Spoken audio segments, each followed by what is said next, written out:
Hello and welcome everyone to IReC web series in partnership with ShopX and IndianRetailer.com, organized by Franchise India.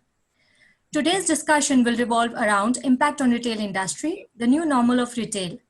I am Preetima Bhardwaj, Project Head, Webinars at Franchise India. The agenda to be discussed during the session is how would retailers going forward be better prepared for the omni-channel shopper and responsiveness to demand shifts? Has COVID-19 pandemic refined the rules of retailing towards omni-channel digital transformation forever? What is the new normal? Let me start out by laying the ground rules for our attendees. This webinar will go on for 3.5 hours. Every session will be followed by a Q&A session. If you have any questions during the course of the discussion, you can post them through the Q&A option at the bottom of your screen. Mention in your question if it is directed at any specific panelist. We will take up questions post the panel. We can't hear you. Yes, sir. Please participate in poll during the webinar. We would also like to request the attendees to keep the question within the scope of the discussion here today and not pitch their businesses. Let me welcome Ritu Maurya, Editor-in-Chief, Entrepreneur India and APAC, Franchise India and Retailer Media for the welcome note. Over to you, Ms. Maurya. Thank you, Pratima, and a very good afternoon to all the attendees who've joined us here today. Good afternoon, Mr. Korean. Thank you for joining us here today for the IReC web series. Certainly, we've not been able to come out of the confines of our homes. This is the first webinar that I am doing out of my own office, so I'm extremely delighted about it. You know, of course, things are going to 220, and we're not even halfway through it.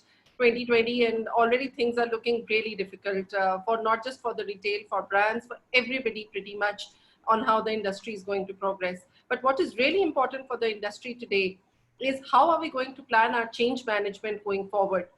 So as an editor, you know, I've been talking to people this last 1 month and trying to understand what is it, how they're strategizing things. So I have come across 3 particular things in which the industry has said that they are going to plan themselves. One, first, change management for the retailers and largely for brand owners in consumer business space is going to be around the product. How are they going to change the product, particularly in the long run? How are they going to make innovations which are more consumer friendly? I mean, you know, things like home living has become such an important part of our life, which we never thought before the lockdown happened. So how are more products going to come around home living? Less of vanity, more of comfort, you know, and not just in home living, but also across fashion, across the kind of clothes and apparel that we wear. It's going to define all of that. Protection wear, I think any fabrics which can actually give you protection going forward is going to be something that is high in demand. So product kind of innovation, anything that we do around it as brands is going to give us, it's going to sort of differentiate between the better and the best brands. Second thing I would say is the process. So every brand, every organization is working to improve its processes. How are, so one of course thing is that everybody needs to go leaner, both at the back end as well as the front end of the organization. On the back end, there is going to be supply chain is going to be much more automated. So people are looking today, brand owners, CXOs, they're looking for factories, about manufacturers where there's far more automation than and less human intervention on the product in the final phase. And also on the storefront, on the place where the point of sale, also we need to learn how we're going to do with less resources, less humans, less people in the store and better efficiency of the store. And I would say the third point is priorities. Particularly brands would need to make or change their priorities, which are more towards the shift of the consumer, addressing the shift of the consumer. So for me, I think one priority is that how is everybody going to go digital going forward? We have now come into what I call the more lazy economy. It was already beginning to form its path, but now we're absolutely bang in the middle of the lazy economy. And today, brands need to figure out how they are going to address this lazy economy. So I think any kind of operational expenses that we are going to cut down, which is to do with less store openings, less rentals, less human resource, needs to today be deployed in a better way in terms of how we're going to increase our digital spending. And IReC and IReCwire.com, we've actually renamed Indian Retailer to IReCwire.com, which is now the industry of retail and e-commerce professionals and organizations. And we feel that going forward, the mission that we have given to the mission that we have given to ourselves is really that how are we going to make sure that not just about 5 to 7%, but about 35% of the business for every brand should come from the digital side or the digital platform. So welcome to all of you. And, we have got veteran speakers here today. Mr. Biju Korean is here today to open us and give us the real big trends and how the industry is going to go forward. And I think the next 3 hours is going to be great information and a great learnings for you to set forward as to how you're going to look or develop or strategize your digital front going forward. So I'm going to give it to you, Mr. Biju Korean. Mr. Biju Korean is, of course, as I said, the veteran in the field and would give us some good ideas and trends about where the industry is going. Over to you, sir. Thank you. Thank you, Ritu, and a very warm welcome to everybody who's participating. I can see that we've reached close to about 100 participants as of now. I think we all live in very, very interesting times. Interesting times because of the fact that we've never seen a combination of both the health pandemic as well as an economic catastrophe together. And what we are witnessing, and probably for hopefully the only time in our lives, is something that we're all currently experiencing. Even some of us who remember 2008 with some degree of familiarity knew that it was primarily an economic crisis which originated out of the US and then spread its wings to other countries. But India, luckily at that point of time, hadn't got as badly affected as many of the other countries. So what you're seeing here is the fact that you've got an ailment which is spreading across the country, across the world rather. Currently, no country in the world has been spared of this. There have been a few which have reported 0 deaths, but almost every country has got affected by it. It's global in terms of nature. So in that sense, I don't think it's confined. And what we are seeing is that it is leaving in its wake an economic impact. So let's first think of the economic impact that this has left. As we all know, in the absence of knowledge of what the virus is all about, how does it affect? How do we treat it? And is there a vaccine for it? The only thing that most countries have sensibly tried to do is to tell everybody, stay in, because they believe that moving out and being in touch with each other will lead to the spread of the virus. So because of which they've asked everybody to stay in. So countries have actually got closed. Along with countries getting closed, markets have also got closed. And when you look at the combination of countries and markets getting closed, the first to get affected by all of this are companies and governments. So companies have got closed. Some of the companies are in, better capitalized, so they've got more of cash in their books compared to many of the others. So the ones which are thinly capitalized pretty early in the day actually went into bankruptcy, and they were forced to close down or go into administration and try and figure out a way of being able to construct their business in a manner which will be suitable to all their creditors and debtors. In many of the other cases, what has happened is that companies which are a little better capitalized have tried to figure out how do we get out of this. And the only way they know that they can get out of this is to be able to cut all their costs, cut their costs to as least as possible, such that the cash that they have with them will enable them to be able to last the longest. And when you think of cutting costs, of course there will be several operational costs which get cut in. So forget about the rents that are not going to be paid to the landlords. It also translates into employees being asked to be laid off, or rather companies laying off employees. It also means about companies asking employees to take a cut in their salaries. It also means that companies are asking employees to be able to, accept privilege leave instead of a salary, which means that they don't have a cash payout per se. So these are some of the ways in which companies have actually tried to reduce costs. In some severe cases, of course, they've actually had to retrench employees. Now, this has also led to companies getting very indebted. So when companies get indebted, it means that they're taking on more debt than what they think is sensible or suitable.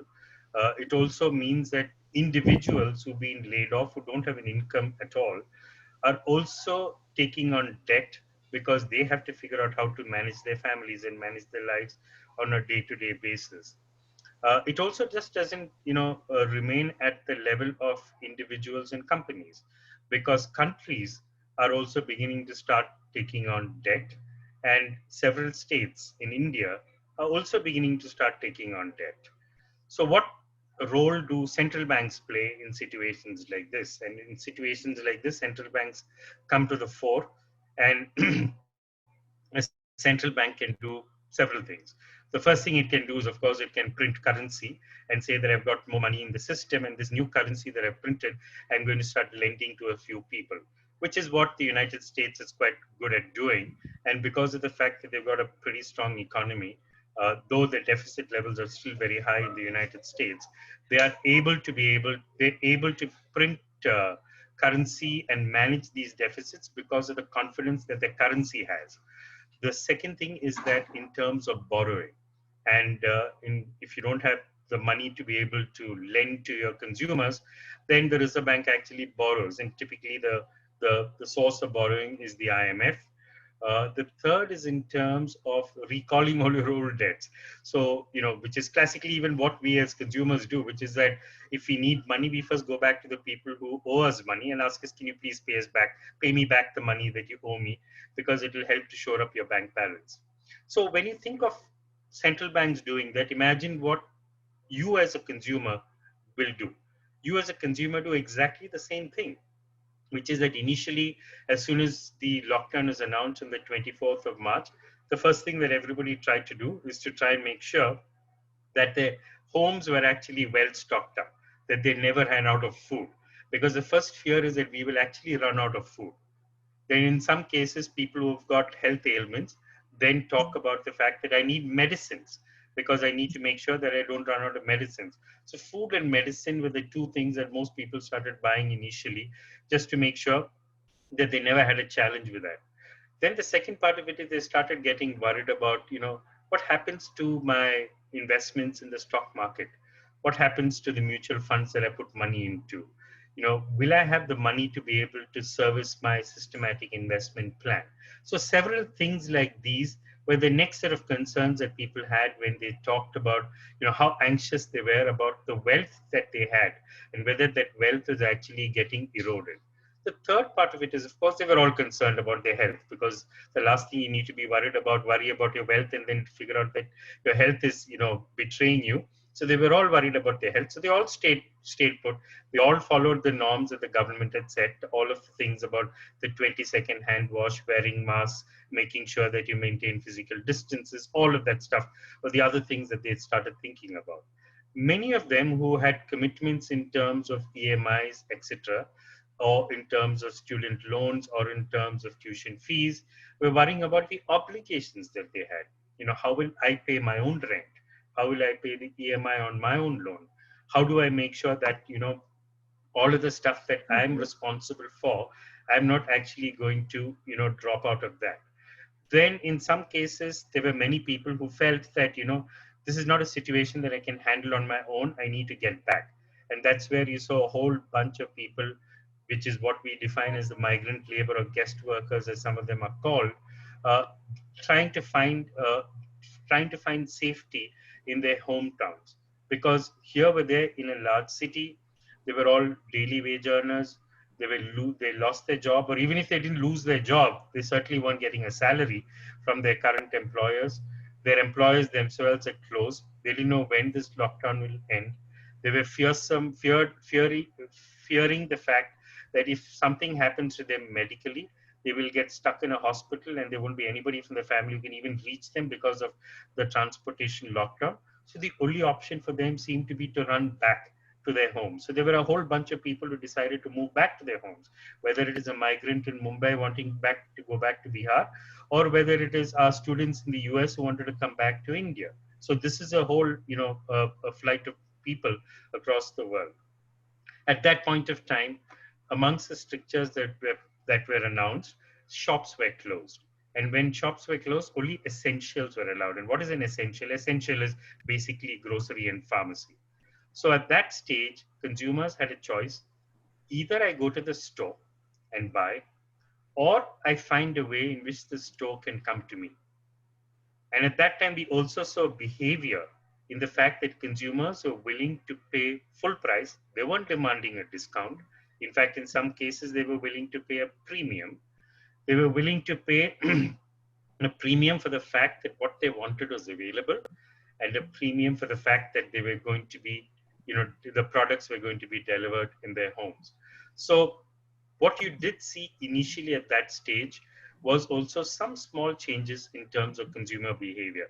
How do those changes actually accelerate over time? The other thing that a lot of us were very comfortable doing in the past was going out to restaurants and eating out, going to a food court in a mall, going to a restaurant and eating. And what we discovered at that stage where restaurants were closed, food courts and malls were closed. So we have to learn how to cook in our own homes. So they all figured out that, the next best thing is to be able to become a cook. So, they started dipping into material available in terms of what kind of meals you can make, etc.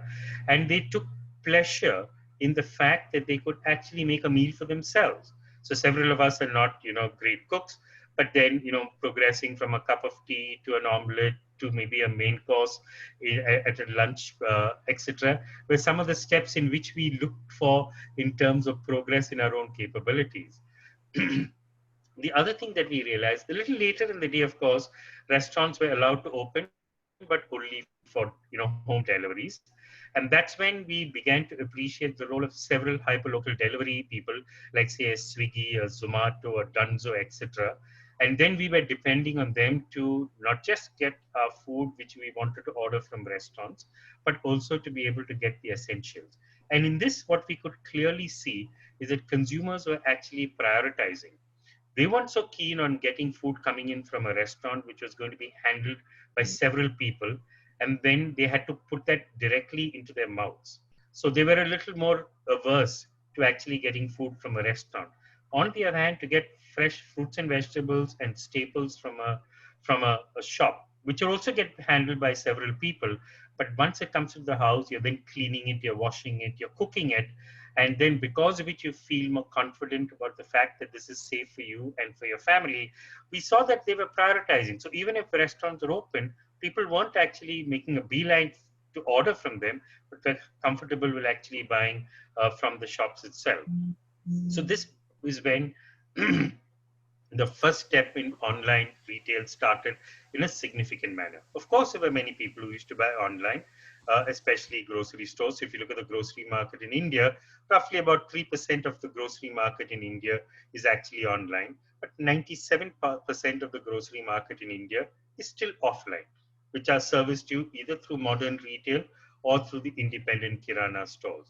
But this was a case when you began to see a lot of the large retailers, a lot of the consumers actually migrating either to large retailers or in many more cases to the local kirana shop and trying to figure out ways in which they could actually get their products where the retailers were actually doing out of store deliveries or out of store commerce.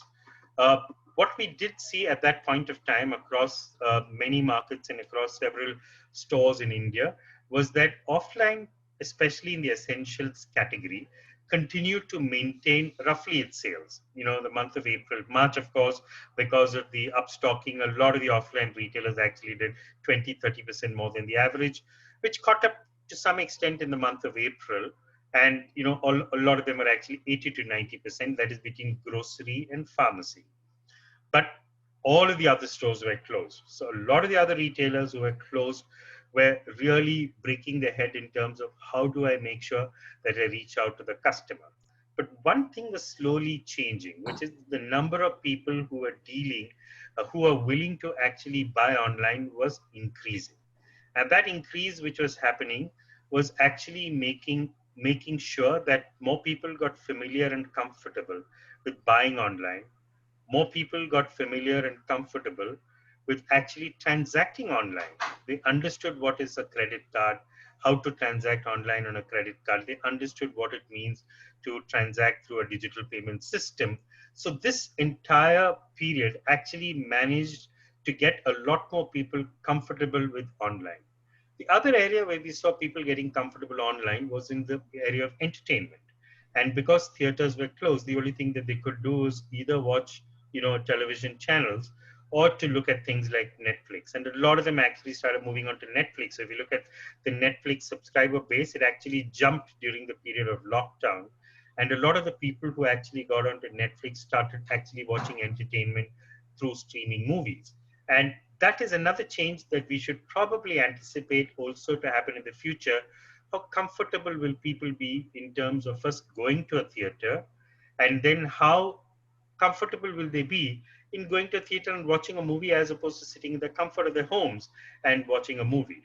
And if you were to go by the news reports that came yesterday and the day before, many of the production houses which are stuck with movies and they're waiting to release it and realizing that malls cannot actually open up are now beginning to think of opening on the OTT channel, or allowing you to be able to see it either on Hotstar or on Netflix or on Amazon Prime Video, etc., because that will then help them to at least make sure that some revenues will start getting realized. Otherwise, just inventory sitting in cans.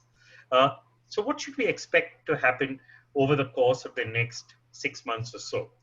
So the first thing is that, as long as nobody knows what the cure is, and as long as nobody knows, that there is a vaccine which is going to be found for it or has been found for it, consumers will be afraid of actually moving out, in the way that they were used to doing in the past. So that is one thing. Certainly, what you should expect over the next 6 months is restrictions in some form or the other will continue. So while they might open up flights, what you're likely to see is that they will ask you to come in early. They will ask you to wear masks. You might be also asked to wear gloves. There might be distancing in the way you're actually seated. You might not be served food on a flight. So there could be several ways in which even aviation can actually change. There are several ways in which even shopping has changed as of today, even when the physical stores have opened up. So think of it from a customer's perspective and then try and figure out, do they have the confidence and the comfort to wade into these new restrictions, or would they prefer to continue staying at home and shopping online like they got used to in the last couple of months? So there is one which is going to be happening on that. The other part of it is several companies are encouraging employees to actually work from home because either of restrictions, or they figured out that productivity is not going to go any lower just because somebody is actually working from home. So companies are encouraging people also to work from home, and that by itself might actually cause a huge change in terms of what kind of apparel would you require if you have to work from home. Would you just need a t-shirt and a pair of shorts, or would you need a trouser and shirts? Will your shirts have to be casual or formal? There are several things that can actually have an impact on your wardrobe if you're actually working from home as opposed to working from the office. So apparel, accessories, footwear, all of these are likely to see some impact in terms of the kind of products which are going to be bought, because of the fact that there might be less people going out of their homes, or they might actually be working from home. Health checks will be an important thing. And then what you'll also see is that every public place you're going to be going into, people will actually be checking your temperature. In some cases, they might also ask you for a self-declaration on your app, or they might insist that you actually download the Arogya Setu app. So a lot of this is also going to create a little bit of friction in other ways what is meant to be a pleasant shopping experience. And if this is going to be happening, then why would I want to take the effort for stuff that I don't need? As Ritu was mentioning earlier, I will then focus on what is convenient and what is essential rather than looking for something which is fashion and which is status. So there would be changes also in terms of what kind of products will be bought by consumers. Now, of course, we all know of the fact that because people are wearing masks, and especially women, you don't get to see what lipstick they're wearing. So one of the first impact which is going to be there is in terms of the sale of lipsticks. However, you can see their eyes.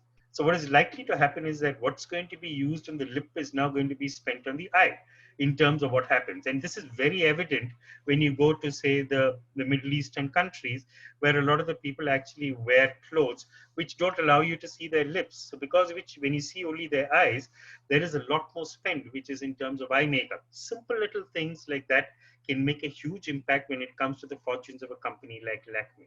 So these are some things that we should actually begin to start recognizing as what are going to be implications. The other thing that you should see is that we've had a flight of migrant labor back again to their homes. So if this labor has gone back to their homes, it will take a while before they actually feel confident enough to be able to come back to the cities. And when they come back to the cities, there is no assurance that they're going to get a job immediately. So if I'm a retailer and I'm employing 30 people, and if I find that my sale is down 50%, it's quite likely that I'm not going to be employing maybe 10 or 12 people out of the 30 people that I have. And if those 10 or 12 people are, let's say, people who currently work with me but live elsewhere in some other state or in some other city in my own state, it's quite likely when they come back that I'm not going to be telling them, I have a job for you. So it will take a while before the migrant labor or the guest workers actually come back. And when it takes time, there are implications on what's likely to happen. You mean construction is one of the largest absorbers of of guest workers. So the construction industry certainly will have time and difficulty in mobilizing, which means that a lot of the things that you want to do in terms of construction or the new apartment that you wanted to buy, all of those things are likely to get delayed. Security, housekeeping, these are other large absorbers of migrant labor. So you should anticipate some impact in your own life just because of the fact that migrant labor is not coming. And I'm 100% certain a lot of you are already beginning to see that in your own lives. So when you think of this and when you think of what is permanent behavior and how will it change, some of these things actually, what they say is that if you stay off smoking cigarettes for 45 days, you can actually kick the habit. Now think of yourself in a lockdown scenario. And if you've actually embraced a behavior for say 90 days, you might actually make it a habit. So some of this will actually become permanent behavior and consumers will irreversibly embrace them. Offline, what does happen to retailers? What will happen to brands? Brands, of course, will have to start thinking along. If I've got a digitally savvy consumer, is there a way for me to get beyond the retailer? Is there a way for me to be able to get a direct connect with the consumer? What will happen to retailers? Online retailers who are actually doing very, very well during this period of time discovered that they weren't able to fulfill last mile connectivity with the kind of confidence they used to do in the past. When their business scaled twice or thrice, they were struggling to be able to deliver. So what used to take 2 days to deliver from some large grocery retailer suddenly became 5-day delivery period. So all of them are realizing that last mile is going to be a challenge that you'll have to manage and you'll have to figure out how to be able to crack it. With the offline retailer, we realized that consumers were not wanting to come into their stores. So if consumers were not wanting to come into the stores, how do I create a delivery model? How do I make sure that the merchandise in my store is going to be showcased to the consumer? And how will the consumer be able to seamlessly transact on this? We might call it online for an offline retailer. We might have it just as a store app, but whichever way, it actually embraces digital technology to be able to make sure a consumer is able to transact with an offline store. The other one is that there could be behavioral changes. So if retailers start saying that, okay, fine, I'm now going to be online, they will all morph into being offline and online. Consumers will say that if I'm coming into your store and if you don't have that particular SKU or that particular brand, is there a way you can actually find it anywhere else in your store network and deliver it to me? So then we'll start the concept of endless aisles. Many consumers will say that, I don't want to come into the store and choose. What I'll do is I'll actually order online, but I will come to the store and pick up because I find that more convenient and it's less contactless. It's more contactless than what I would normally do. Many might say that I will actually walk into your store, look at the merchandise, I will order in, please deliver this to me at home. Some will say that I will, choose like what I'm doing currently, choose at home and you deliver it to me at home. So there were several such hybrid models which will will get created the moment you actually begin to start leveraging digital technology. This is at the initial phase. And forget about the fact that, some of this can then translate into huge AI cases. There might be ways in which you can actually predict consumer behavior.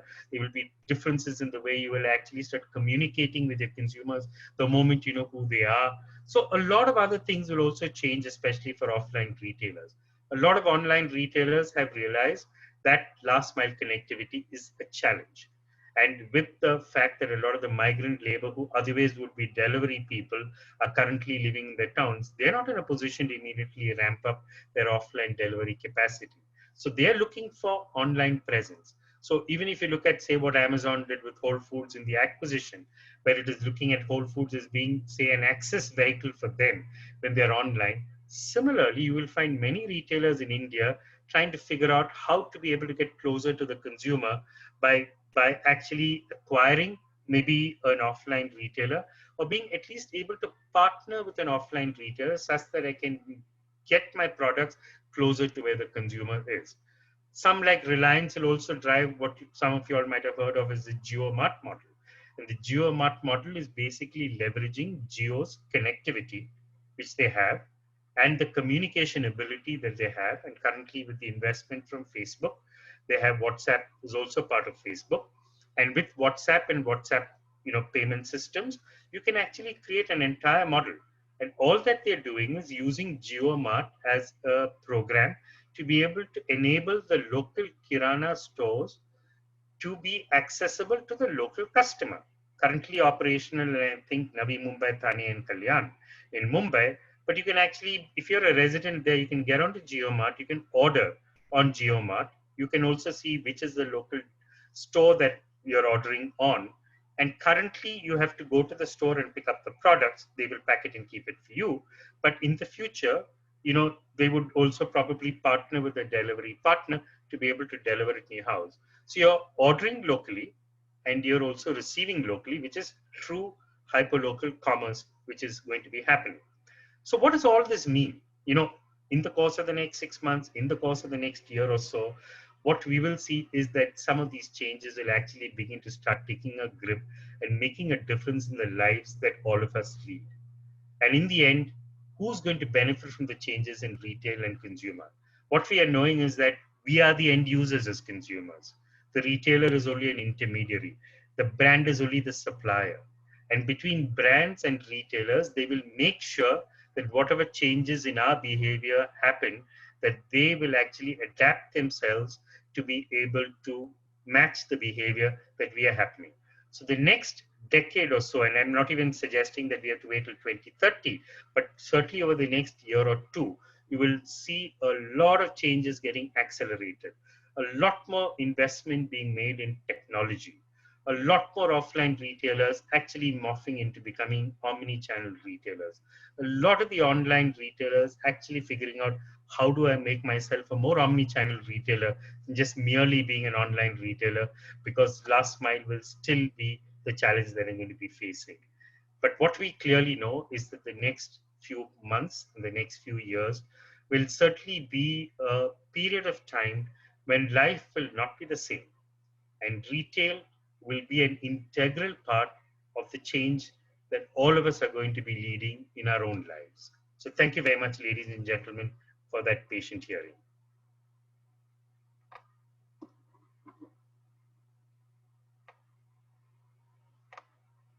So good. So I understand that we've got some questions in case people wanted to ask. Yes, thank you, Mr. Korean. So we have a lot of questions on board. So we'll give the audio to some of our audience. The first question is from Barkha. Can we give the audio to Barkha, please? Hello, this is Barkha from Box My Box. Thank you so much, Mr. Bijoy Korean, for such a brilliant snapshot of the last 2 months in both psychological and economical perspective. Are you able to hear me clearly? I can hear you clearly, Barkha. No problem. So one point that you pointed out was vanity versus comfort. If you can elaborate something on that, and also as psychological, we are spending more time at homes. Will we become more individual, more like I want it like this, so I should receive it like this? So would retailers have to concentrate on individualism, or should that okay, I am going to design something exactly for this target audience? Will that continue?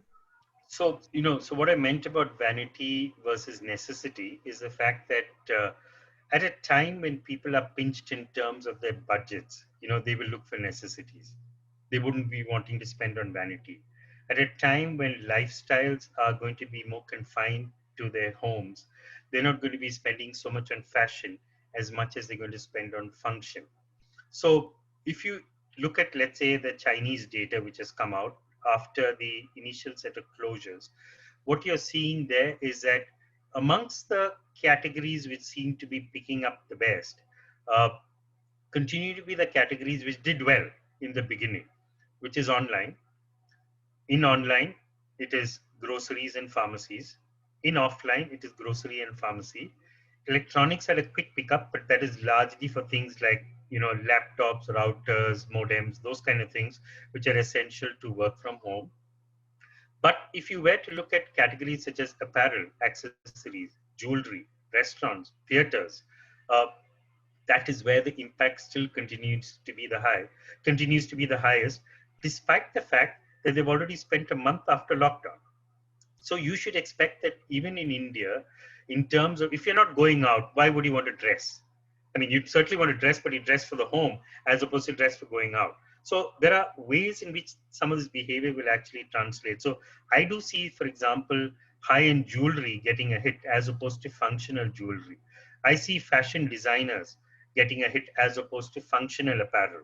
So there are several of such categories which are there. And that's what I meant largely when I say between vanity versus essential. Moving on to our next question. Our next question is from Manoj. Can we give the audio to Manoj, please?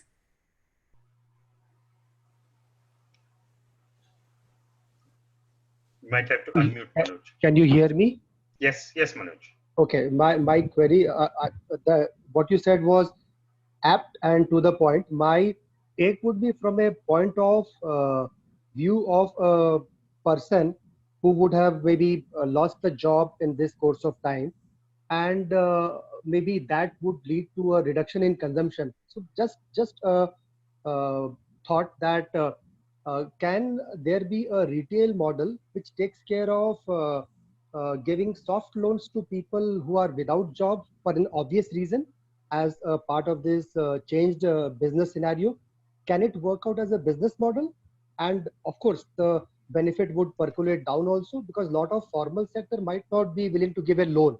So can it be structured in such a way that retailers say, okay, there are people who have valid proof, who are unemployed or who are retrenched as a result of this, and we are willing to give them loans for their consumption needs of say 3 months or 6 months till the time they have an alternative source of income. Can this be a new retail model which can be viable in the current times?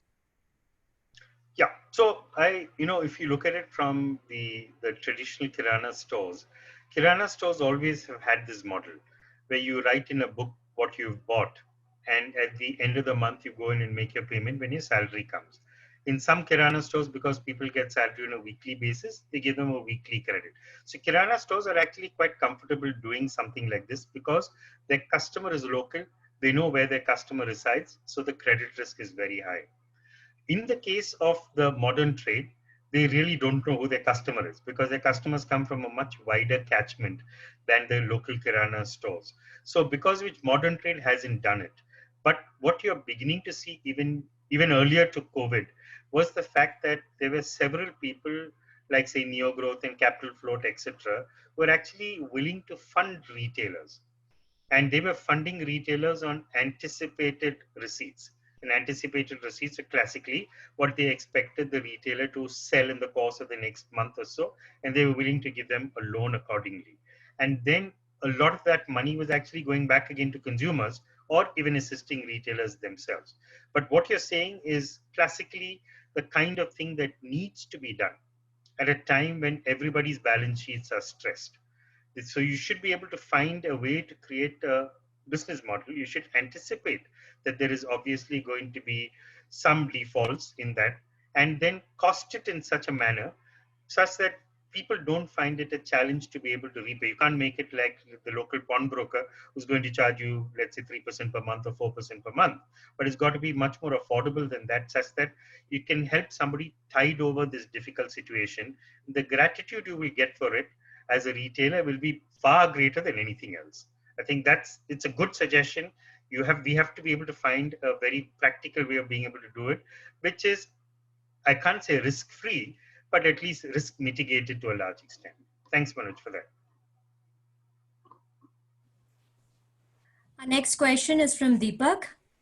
Deepak, please unmute yourself. Good afternoon, Mr. Kurian. Am I audible? Yes, Deepak, you are. Okay, Mr. Kurian, I've been following up e-commerce, buying sort of cash on deliveries and other payment methods. I found that during this lockdown and other things, cash on delivery was 100% cancelled.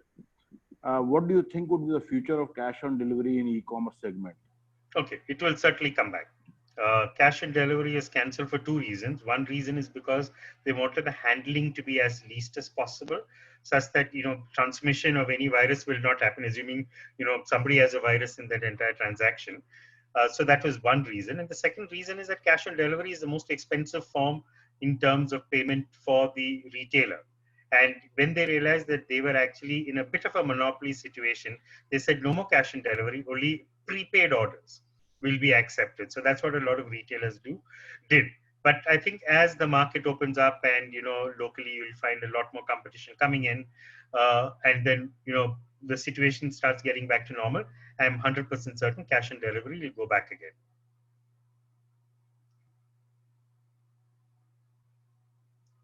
Yes, I hope that answered your question. And we are going to take the last question now. The last question is from Divita.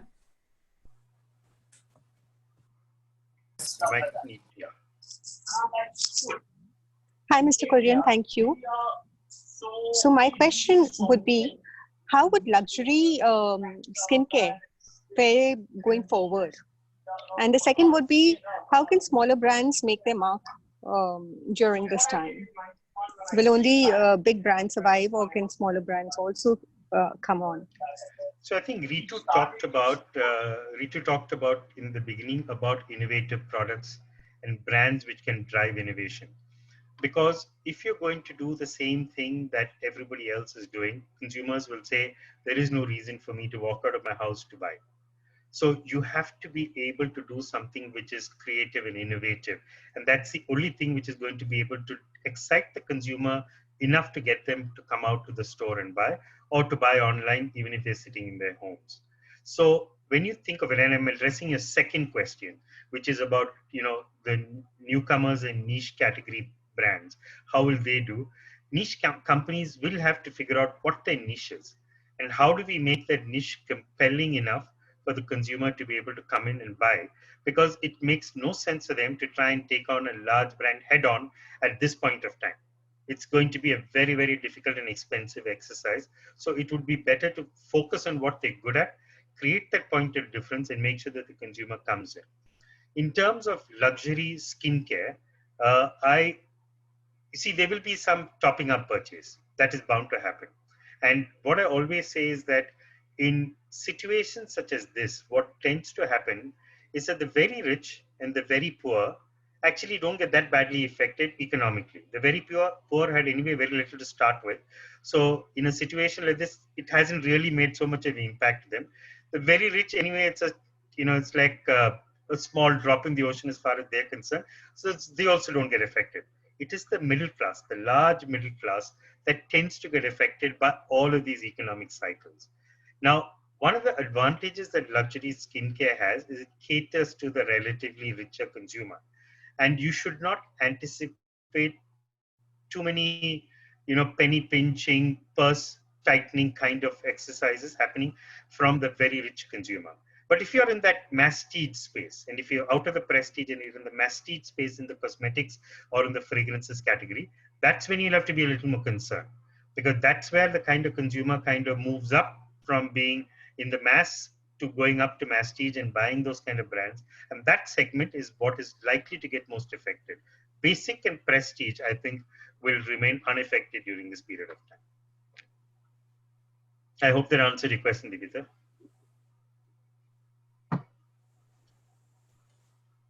Sure, Pritima.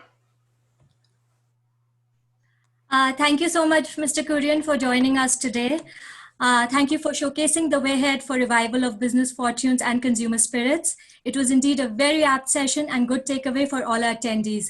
Thank you so much for joining us today. Thank you. Thanks a lot for having me on board, and thank you to the audience for all those questions. Thank you. Thank you. Moving on to our second keynote. Our second keynote is on the new retail, survive and thrive with online, offline, and technology. How contemporary retailers and consumer brands must operate across multiple online and offline channels and talk to consumers on integrated shopping experience. Our speaker for this session is Mr. Amit Sharma, CEO and co-founder ShopX. Over to you, Mr. Sharma. Thank you so much, Pritima, and thanks, Biju, for that wonderful keynote. Very interesting thoughts. So, good afternoon, everybody. And what I'll be doing today is to share a few thoughts about what we believe are the important ideas during COVID times. And I'll start with a quick introduction and then speak for maybe about 10-15 minutes, and happy to take questions after that. So personally, I started ShopX about 5 years ago now. I'm my co-founder Apurva.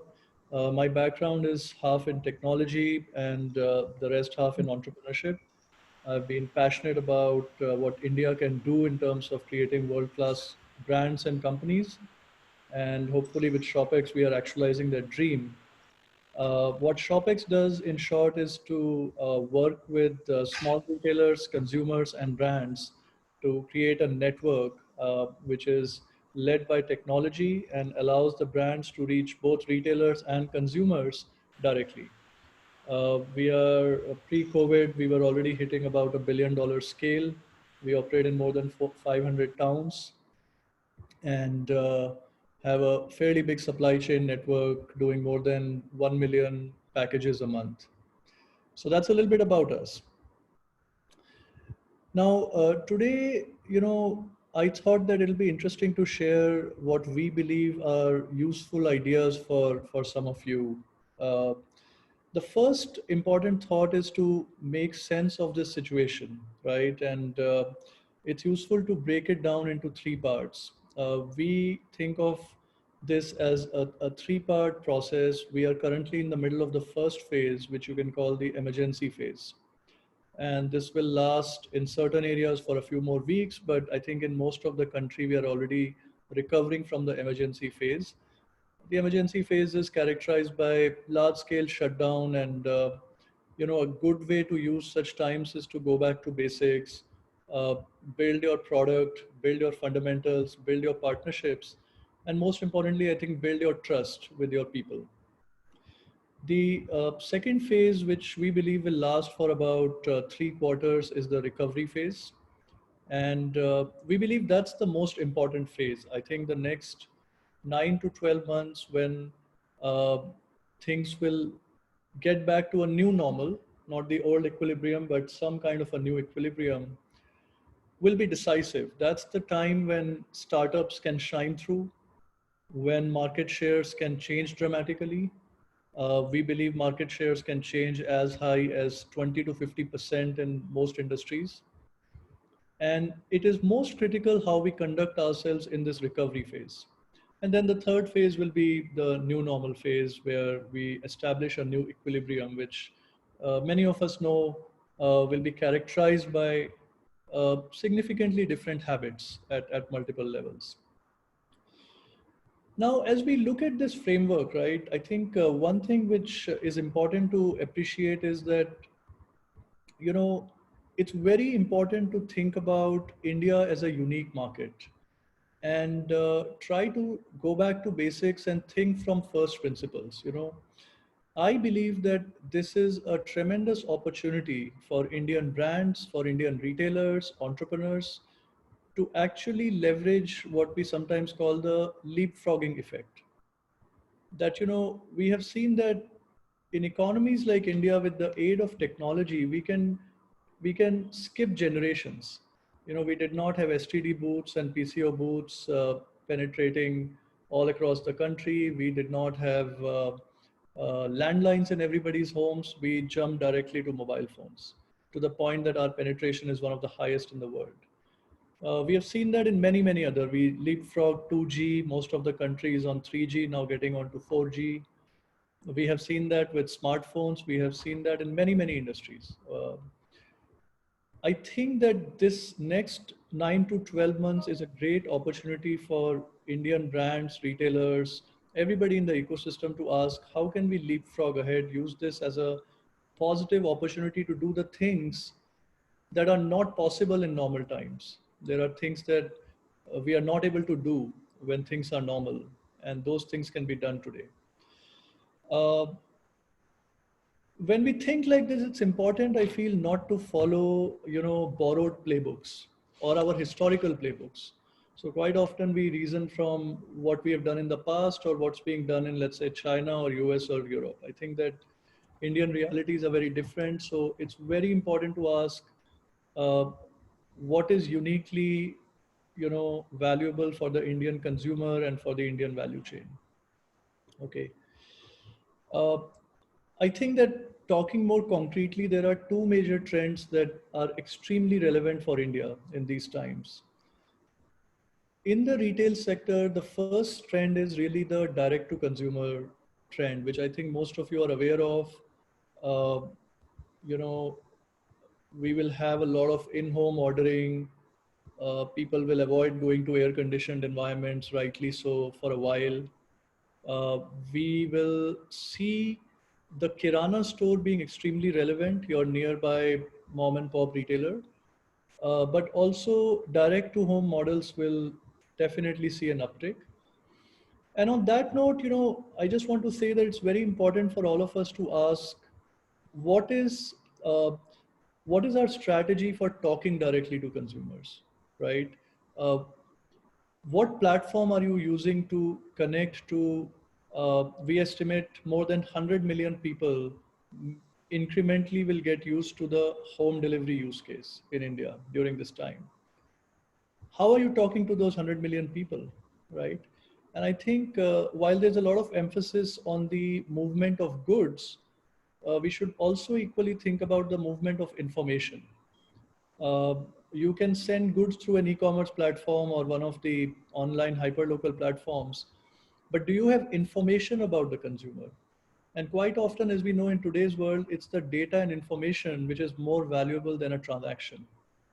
So I would urge everybody to think hard about whether there is a mechanism to get direct data and information, both inward and outward. Are you listening to them? And do you have a mechanism for them to listen to you? If you don't have a direct informational bridge with these new consumers to digital retail, it's a lost opportunity. Somebody who has that connect will be having an advantage.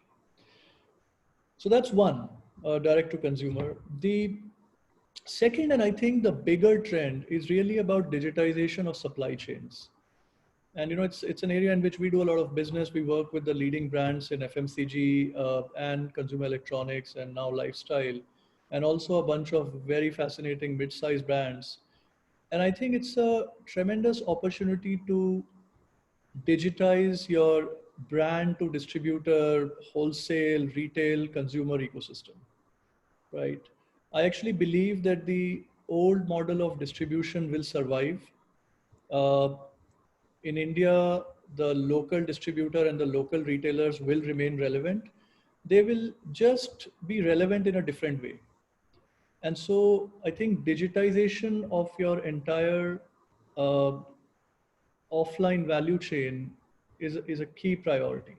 Okay, and I think it's a bigger opportunity and something that actually will have a bigger impact than direct to consumer as a trend. So I think that's something that everybody I think should be asking. And building on these very specifically, I just wanted to touch upon 3-4 quick ideas and then close for your questions. I think, like I said, the first thing that we foresee happening is tremendous movement in market shares. Most industries are ripe for anywhere between 20 to 50% changes in market shares. There'll be some people who are net gainers and some will be net losers. And it all depends on bold leadership and agility. And I think to a large extent, adoption of technology as well. The second big trend, which Biju spoke about briefly, that we anticipate is the notion of anti-premierization, right? So if you speak to FMCG or consumer companies, the mantra for the last 5 years was premierization. How do you upgrade a customer buying a 32 rupee bottle of oil to a 34 rupee bottle of oil? How do you increase a variant which is more distinctive? How do you premierize your price points, right, and products? We actually see that next few months will be about simplification. There'll be, unfortunately, a lot of unemployment. We cannot help that, which means there'll be less money, less discretionary spending, which means that consumers are going to simplify their choices. And therefore, you have to ask, are you ready for the anti-premierization trend from consumers? The third idea that I want to leave with everybody is that you have to think extremely hard about what platforms and ecosystems are you a part of. In today's age, and especially in such times, companies don't compete against each other. Companies don't win or lose. It is ecosystems which compete with each other, and it's ecosystems which win or lose. And so I think it's a time for building coalitions, partnerships, asking which platform should you be on. I think most brands need to be on some platform or some platforms or the other. And having a platform and ecosystem strategy for you is extremely important. Indian retail is not one as a solo race. It's a teamwork. What's your team is a very important question to ask. Fourthly, I think it's also very important to focus on cash, profit, and business fundamentals. I think more than ever, I have raised a lot of capital in my life. I think a lot of capital has fueled a lot of irrationality in consumer markets as well. And, we for one, believe in making sustainable and profitable business models. And I think these are times in which you cannot veer away from, basic fundamentals about cash and profit. That's extremely important. And then I think in closing, I'll say that, it's also extremely important to think about people first. I think for all our competitive dynamics, how we conduct ourselves in this time, which is going to be very tough for a lot of people, will be remembered. And I think the most valuable thing that we will end up building in many ways is the trust that we can build with people. So Pritima and Ritu, I'll close there in the interest of time and happy to take any questions. Thank you, everybody. Thanks.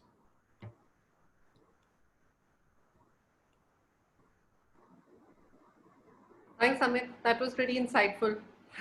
Sure. Pritima, are you there? Yes, I'm there. So because Mr. Sharma is also joining our next panel, so we'll take the questions posted during this session during that. Is that okay with you, Mr. Sharma? Yes, please. Thank you. Great, fantastic. So we'll move on to our next panel and to our next session. And this also happens to be our first panel of the day. This session will be for about 45 minutes, followed by Q&A for 10 minutes. The topic of this panel is Retail from the Lenses of New Normal. Our panelists are Mr. Rakesh Kumar, Director Retail, Southeast Asia Adidas; Mr. Jimshed K. Dabbu, Independent Advisor, Consumer Retail, Hospitality and Director on the Board of Trent Hypermarket Private Limited; Mr. Vineet Gautam, CEO Bestseller; Mr. Sharma is already with us; and Mr. Sahil Malik, MD and CEO, Da Milano. Our session moderator for this session is Ms. Ritu Maria, Editor-in-Chief, Entrepreneur India. Over to you, Ritu. Thank you very much, Pratima. And what a great start to the day. I think we had some wonderful presentations by Mr. Biju Korean as well as Amit, who's really brought out how the future of retail looks like.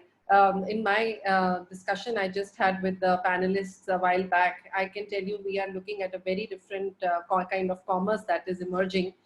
Just like retail had branched out at one point of time about 15 years back into the EBOs and MBOs and shop in shops and so many other formats. I see the same happening for e-commerce today. There is going to be digital commerce, social commerce, e-commerce, WhatsApp commerce, you name it. I mean, there's just going to be a very, very different kind of flow that is coming in. And sometimes, it's adversity which brings out the change in business models, then a very big strategic board meeting. And that is, I think, something that has come upon us today. And that is what we're going to do in this session. The session is largely going to be divided into three parts. First part, we're really going to see what is the future of the physical retail, the stores that have been there. Understandably, not many new stores will be opening in 2020. So of course there's going to be a lot more stores might actually close down because of the lockdown and because of the pandemic itself. So how are retailers going to match up to their revenues, and how digital commerce is going to play a big role into it? And particularly if people have to come into stores, then how are we making sure that the customers feel it is a safe place to be? So let me start first with Jamshed sir is here with us today, and he's the board of directors in Tata Trend. Thank you everybody for joining us.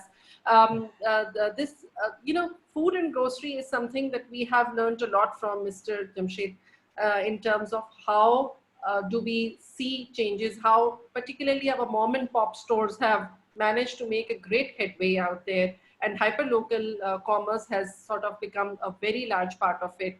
So what is your vision of the food and grocery retailing going forward in India? How do you think it's going to change? Thank you. Good afternoon, everybody. Yeah, I think the dynamic change which has happened right now will certainly affect the food and grocery retail quite significantly. I think two things have happened. One is people have rediscovered the mom and pop shops, both in terms of convenience, but more importantly, what mom and pop shops or kiranas do is bring about a local flavor to the product and service offering. And that is something which consumers have rediscovered. Now, if we can combine this convenience of delivery and the presence of local products with a very, very convenient shopping experience or a very convenient shopping platform, I think it has a lot of potential to change the way people will look at kiranas. We must understand that in India, what we traditionally call kirana has in any case evolved. And there are various shops which are now coming up in any case across the country, which are midway between a modern supermarket and the traditional kirana store. And to my mind, that this sea change which is likely to happen in terms of local shopping habits will happen in those kind of stores. So stores which have the capability of holding some inventory, stores which are savvy enough to take on the various digital platforms that will be available now to them, and stores which can start building local customer connect through personalized service. All these aspects have been lacking today in what I would call large modern trade stores, especially the personalized service. And I think customers will start rediscovering that. So I think that is one change which is certainly going to happen. I think the second change which will happen is that most food shopping, there is a what I would call a boring, mundane aspect of food shopping, and there is an exciting aspect of food shopping. And there is a third aspect where you want to personally supervise the quality. I think the mundane aspects of food shopping, standard products, brands, known quality, will shift dramatically online. People don't want to go to stores and waste time on picking up product which they know for sure have some sort of brand assurance and a quality assurance around it. And therefore, any retailer, be it the Kirana store or a supermarket, will have to make sure that, in a manner of speaking, the shopping basket is served through multiplicity of channels. Some of it almost automatically using artificial intelligence, using past data of purchases, etc., and ship. The other is customer chooses, but like as Biju said in his earlier session, gets delivered automatically home. And the third is where the customer wants to visit that store for that bit of shopping experience. And therefore, I think the physical stores will have to be reconfigured to cater to that experience. So there is no point in having shelves after shelves full of standard rice.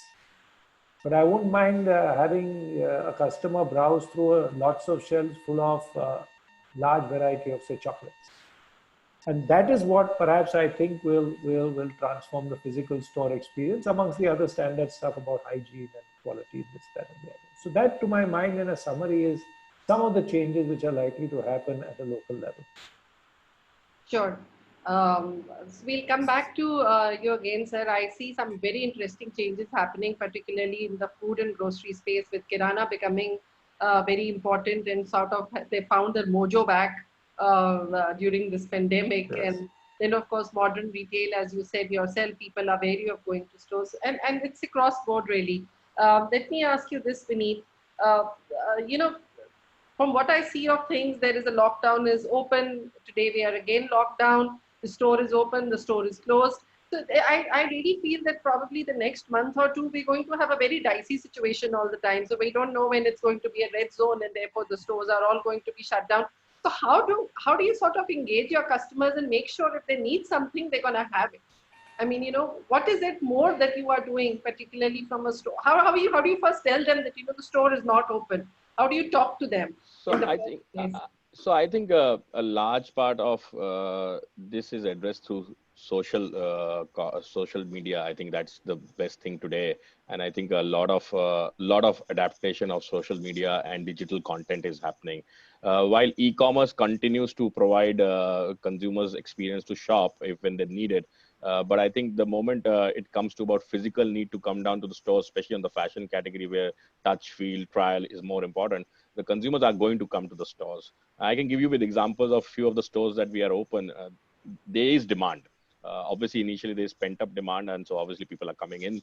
But I think people are calling the stores. A good part is I think the relationships that you have built over time with your employee in the store and the consumer is what is going to count now. So consumers are connected to the shops, they're connected to WhatsApp. And I think we did not realize the power of WhatsApp. I think as individuals we realize, but I think as businesses, we did not realize the power of WhatsApp. And I think that's really changed and helped people connect. So consumers are contacting our shop managers, our fashion consultants, when are you open? So I think that allows us to dissipate information. Also, I think CRM over time, whoever has built a good CRM program is able to get connected to the customer. And I think a large part of the other challenge is the store open? Is it safe enough for me to go? I think you asked this earlier also, because I think that's going to change through social commerce. And I think that's going to be the next big step. I think, yes, it's e-commerce, but I think social commerce is going to take over. I think Amit also said it in his presentation a little bit. He touched upon. I think consumers will like to see initially, I think at least the next 3 months, be a little more cautious. And I think that's where WhatsApp plays a large part of that role. Instagram shopping, and I think a lot more is happening around.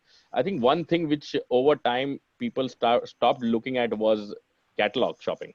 And I think suddenly that has become another new thing which people can use. And so we are sending catalogs to our consumers about what's available in the store. Consumers are doing video calls to see what products are there. And I think they are shopping. And I think so every business will find their own way of reaching out to the customer and addressing their need. There is pent up demand, and I must say this very, very clearly. And I think people, we had all not got it right. I think the moment stores have opened, consumers are coming. Are they going to be consistently coming? Is something which we'll have to see over time. But I think what I see from Europe and China, and I think Rakesh could also share with his experience in the international market, is that the demand is coming back very quickly, much more quicker than what we expected. Is it going to be consistent over weeks is something we'll have to really see that, because the moment you open, everyone wants to go out. We've been locked down for 60 days plus. I think today is the 61st day of lockdown in this country. And our demographic of the country is so young. It's very tough for people to be locked down, and we've never seen things like so. I think there's natural tendency for people to go out. Also, what we are seeing is that people don't mind traveling currently from one place to the other, because there is not enough traffic, except Delhi, which opened up with huge traffic today. But there is not much traffic. So people are going to stores, even if they have to travel a little more distance. I think the real thing will happen when we all open up. And yes, you are right, there will be shutdowns, but I think all the retailers are prepared. I think the good part is people who have built relationships with consumers over the years are going to reap the benefit. People who do not invest in and only ensure it was a transaction are going to face the challenge. And I think that's what Jamshed said it very, very clearly. The Kirana guy who had a relationship with you was the preferred destination for you to go. And he serviced you during this lockdown with whatever way it was possible. And I think the same will happen to non-essentials. This trend started with essential, is going to move to non-essentials. So relationship, and I think if you had been in touch with the consumer, you're still in his mind or her mind, and they will come back. Sure, absolutely. I mean, the Kirana, of course, also made a bounce back because nothing else was available to buy from. So they No, obviously got I think they were very smart enough. They figured out how to use WhatsApp. I think a lot of large companies like us keep looking at the tech, and the processes and all, and I think get lost sometime. Sometimes they're simple processes, right? The simple things you can use, and they use it very, very efficiently. And I think we should all learn from it. And obviously, a lot of learning of our retail has come from the Kirana business in this country. The mom and pop shops, they have reinvented businesses over the years, and I think there's good enough learning during the lockdown from them. Sure, absolutely. Sahil, of course, now you are in the more lifestyle and more premium product segment, and I'm sure in luxury and lifestyle products, everybody believes that going to the store, but and touching the product and seeing how the product looks on you, and then of course there's always a certain amount of vanity involved in the product itself. Now today, when we are in a situation when work from home is almost become a trend, IT companies have pretty much said that work from home as long as you want. How do you think for your products the bounce back is going to happen? Do you think store is still going to play the major role, or do you feel that as Vineet was pointing out, WhatsApp or catalog shopping or home delivering to the customer and giving him that personal sort of touch and engagement is going to make a lot of difference to the business? Sure. Thanks, Ritu. So I'll just take you slightly back in the pre-COVID sort of structure. And till last year, I mean, we've always believed that 90% of our sales actually come from the offline brick and mortar structure. And because you're absolutely right that accessories is something which is, and that to premium bridge to luxury accessories is a very touch and feel structure. It's a very aspirational sort of category. And if you look, if I go back, we've been very optimistic in terms of expanding more stores, more cities. Every year we've been entering almost about about 3 to 4 new cities from, if you look at in last 4 to 5 years. And the tier 2 towns have been thriving in a big way, and there's been demand which has been increasing in those towns. Then obviously nobody could imagine that such times would come, even when by end of the year, when China was this whole disease was coming in China, and still we could not imagine that this will be of such a large scale. But so now I personally feel that since people have been under lockdown, and as human beings, we are all we've been very social people, and we love to interact and meet people. We may have a lot of Zoom calls and Zoom parties that we are recently observing, but I personally still feel that people want to get that happiness feeling. They are eagerly waiting to meet each other. They're eagerly waiting to come back to a normal routine, and that normal routine is how we all have been living. And I think we see some light at the end of the tunnel now. and I am very optimistic, and I feel that things are going to be back. Malls have always been second home for a lot of people. You will see we observe customers coming to malls on a weekly basis, and just enter our store and say, what's new, what new have you got? Because we are purely into very impulsive articles, so you don't have to try, you don't have to, it's just that what you see on the shelf, you like it and you buy. And from the whole sort of product range, from a small card case to or a keychain to a handbag or an office bag, it's highly impulsive, great product for gifting. And all this while, because the only the essentials were being permitted through the online channel, now the entire category has been opened. So there've been a lot of birthdays and anniversaries and special occasions which have been missed, which I feel is going to people are going to come back and pick up these impulsive categories. And now, so I personally feel, since and malls are going to be one of the safest environments to be in, because there's a lot of work happening in terms of sanitization, in terms of hygiene. And as retailers, we have been working a lot on those areas, where there's been a video which has been created, which has been sent to all our customers. We are I understand that there is the cash rotation is required in the market, which is also kind of has slowed down.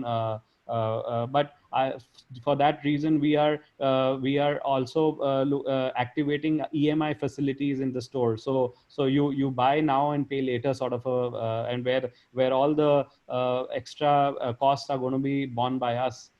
So there are a lot of new. So we are exploring. As I said, 90% was brick and mortar and 10% online. But now this will definitely give a huge way to the digital part as well. And I feel the brick and mortar will get affected for maybe for one and a half quarter.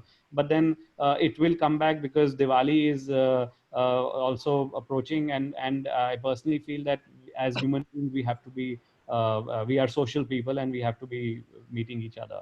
And on the online front, so this online is developing a channel. Initially it was more like a discounted or a markdown sort of a channel, but now gradually it's becoming a channel which is an independent channel. So I remember we were only doing brick and mortar. We went into the travel retail segment. So travel retail evolved as a specific channel. Our 35% business volume comes from travel retail today, because of accessories, last minute purchase, people who are traveling in India. The travel it has been always very, I understand that travel would also come down for a bit, because a lot of meetings which people used to conduct on a face-to-face basis, now it's going to be virtually on a Zoom call. And I remember that if you go to a Delhi Mumbai flight, there are 30 flights. There used to be 30 flights from 5 a.m. to 9 a.m. and all business travelers who probably going for a night or even come back the same day. That will go down, but that will definitely shift to the online channel. And online, in our category, I feel it's going to be like a 3x sort of a structure, where because the mindset of people is changing from virtually from not that they need to be physically buy, but they could also look at products buying online, because of the loyalty that we have built over the years. We have always been known as a very quality conscious brand in terms of our customer loyalty, or even or if it's the product which is concerned. And a value for money proposition is India's has always been a value for money sort of a consumer base, and we have hit the nail there in terms of satisfying a consumer that you're buying a product which could be which is a value for money, and again aspirational in nature. So that's what I feel. And so we will have a two set of customer range. I mean, I can see in my house now, my mom would definitely is waiting for the mall to open or a marketplace to open and go and visit. Whereas my kids, they would want to, they would say, okay, we don't need, but we would definitely look at the online as a channel. So a lot of millennials and Gen Zs and all these guys are hooked onto the online bit. And of course, slightly on a older age, middle age, there is going to be a mall structure or a physical brick and mortar which will come in play. So Sure. that I Well, would. yeah, I mean, we have all got our fingers crossed for physical bouncing back and bouncing back soon there. Rakesh, you need to unmute. Now you based in Singapore, and one, of course, thank you for joining us from there today. And you worked for so long in Southeast Asian markets. You've seen the China example, having worked in China for so long. What is your perception of things? And Adidas as a brand was probably the first brand to think of digital commerce much ahead when other brands were still planning their way forward towards it. So what is your perception of how the retail is going to look or grow forward? I understand that Singapore has gone in an extended lockdown. So obviously a lot of store business is not going to happen. So how are you planning your things going forward? So first of all, thank you for inviting me, and a pleasure to be with such an esteemed panelists. First thing I would say is, this is like what we call a black swan. Nobody had expected it and nobody had put it in their plans. And when it hit, the employees were looking at the company was looking at the government, and we don't know where the government was looking at. And this is true for most of the countries. So nobody had predicted the situation, and the revival will be different for different countries. And for us, for example, I remember we had a meeting in end of February, and where we talked about keeping China as a separate business. And that time we did not foresee that the virus will affect the entire world. So for us, yes, Adidas does have an advantage of an e-com channel, and we are now calling it our largest store. So that's what we call our e-com store to be. The largest store in the world is the e-com store. So internally, what the company did was move some people from different teams to the e-com team, be it customer service, be it order fulfillment, be it technology, to make sure that we can cope up with the increased demands. However, I mean, again, I'm not talking about Adidas, I'm talking about just general companies. Large companies have an inherent challenge, which Vineet pointed out, which is too much of bureaucracy, too much of processes and systems before you can do a simple thing. They are not as agile. So I know many companies which have challenges. If you look at social media, the consumer sentiment has turned negative because companies are not able to deliver. The order backlog of online is 30 days. So normal promises will give you in 3 days, but 30 days it has not gone out. Second thing, and where Jamshed pointed out about grocery, I call that low involvement purchase, especially when it comes to brands, where I know that, you know, a 1 kg pack of Bonvita wouldn't be the same whether I pick it from the store or whether I pick it from online. On there, I see a lot of customers not going back to offline. And this is brought about by example in Korea. So in Korea, we had MERS, I think in 2003 or something. And that led to a total shift in consumer behavior. And even now, Koreans are one of the largest online shopping community. So on low involvement purchase, I do see people sticking to what they are used to. In fact, the experience will be better. For example, here in Singapore, I have a 5-day gap when I order my grocery today, and then I get it after 5 days. What I know is at the end of the pandemic or when it gets lower, I will get it much sooner. So this experience is going to be better. But when it comes to high involvement, where I want to, you know, shopping is not just buying, it's shoppertainment, buying, enjoying, going out with friends, putting things on Instagram. If I'm a millennial or not a millennial, if I'm Gen Z or the latest guys, that is not going to change significantly.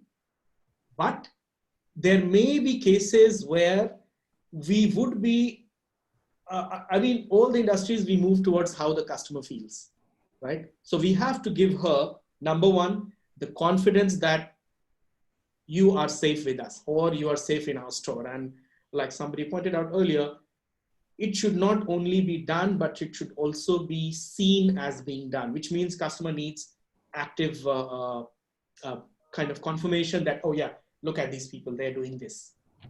Second thing I would say is coming to online for established brands like us, Nike, or many people who have invested a lot, we will continue to have customers coming to our stores because in most of the countries, people are willing to rush out to the stores.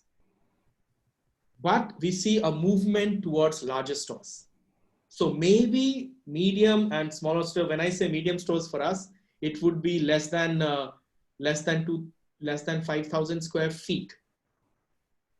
Larger stores will be the flavor because in the larger stores, a customer and his family or friends can spend more time, and we can give him or her a full experience. We can have omni-channel, we can have A, B, C. So if she doesn't want to pick it up, we say, okay, don't worry, you just keep it here, we'll ship it to you.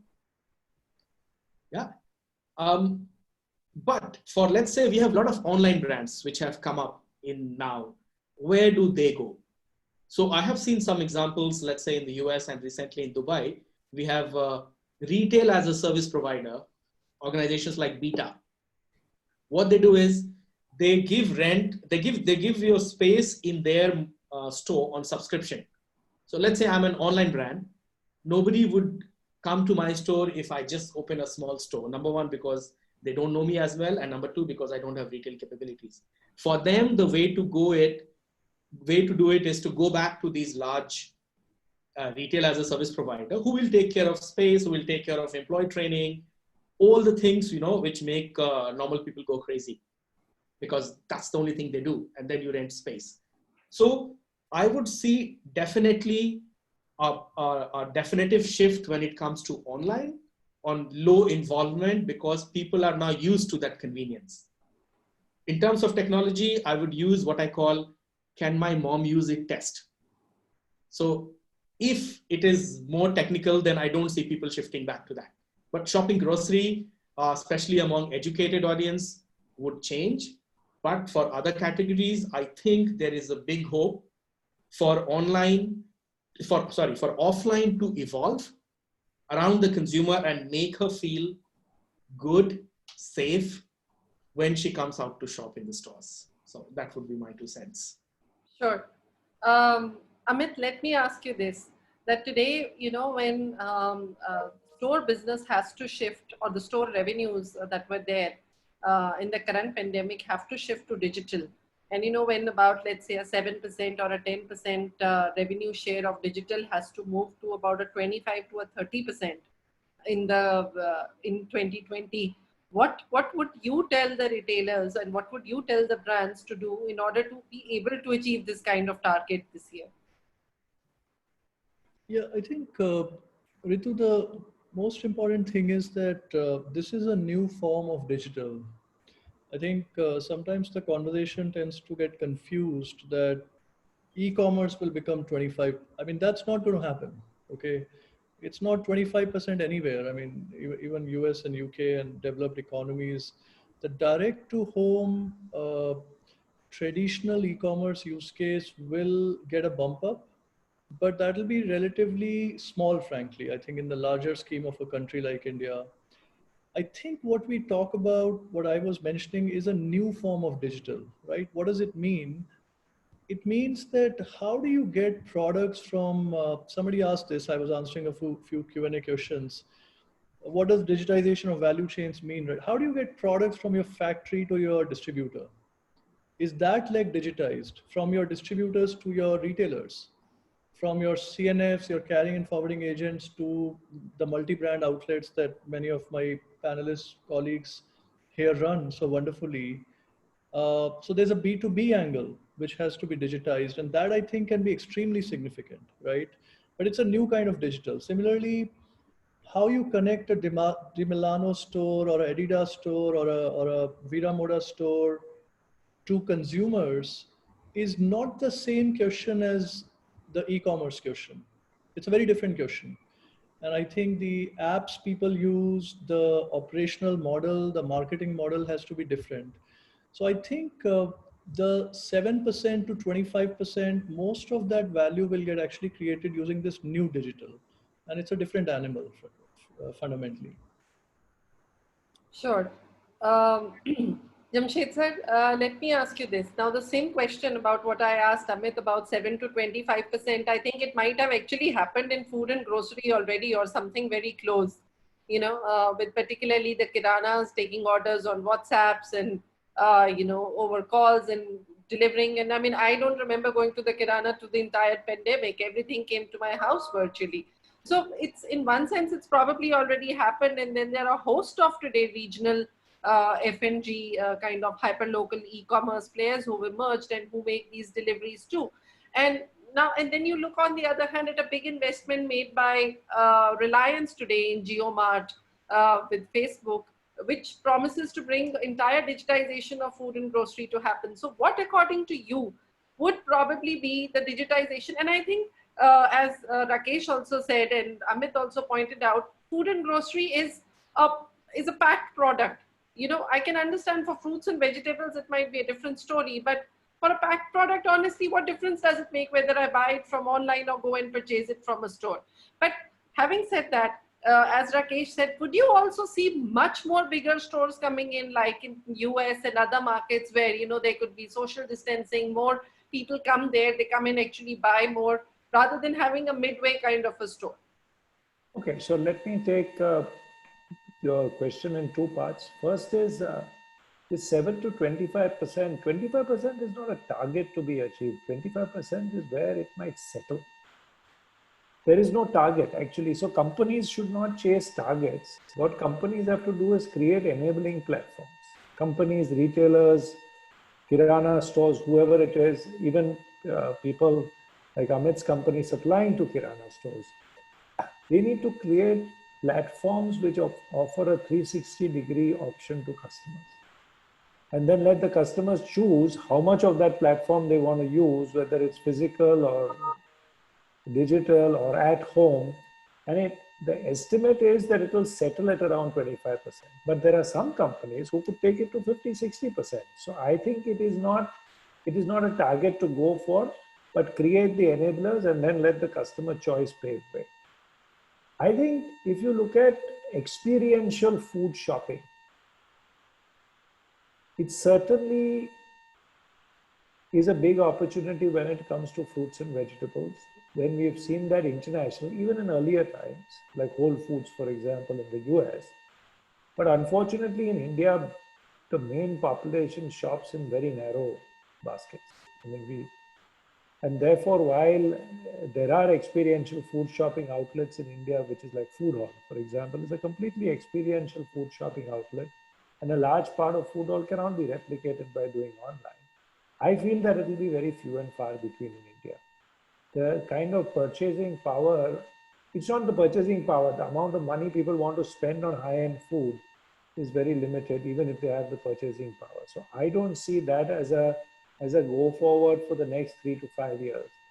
There are many other categories where people want to indulge in before they'll start coming and indulging in this high-end food category. So I feel that I agree with Amit that the size of the store has to be reasonable so that you can have a nice sort of contact-free shopping experience to the extent possible. To that I agree with. But I don't think that they will reach the kind of, so above 5,000, I understand where he's coming from. But I don't think that they'll reach the kind of sizes there where people will, you know, and you see these abroad, beautiful stores, large stores, you know, where you get the best from all over the world. The other thing you have to remember in many of these stores is that they have a very high import content. And sometimes when you're buying expensive imported items, you physically need to go to stores. In India, it's the reverse. I mean, we don't encourage too much of food import actually as a country. And then with this whole Make in India phenomenon, even less so.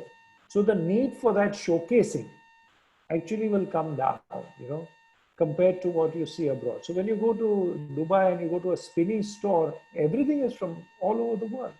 And when you have this thing all over the world, there is a whole sense of food discovery which takes place, which what makes people go to stores. Out here, I think the food discovery will not be to that extent, and therefore it will take some time for each to reach this levels that he did speak about, you know. And that's the way I feel it will move. Yeah, no, I do tend to agree with you on this one. Now, my next question is to Vineet and Rakesh, both actually.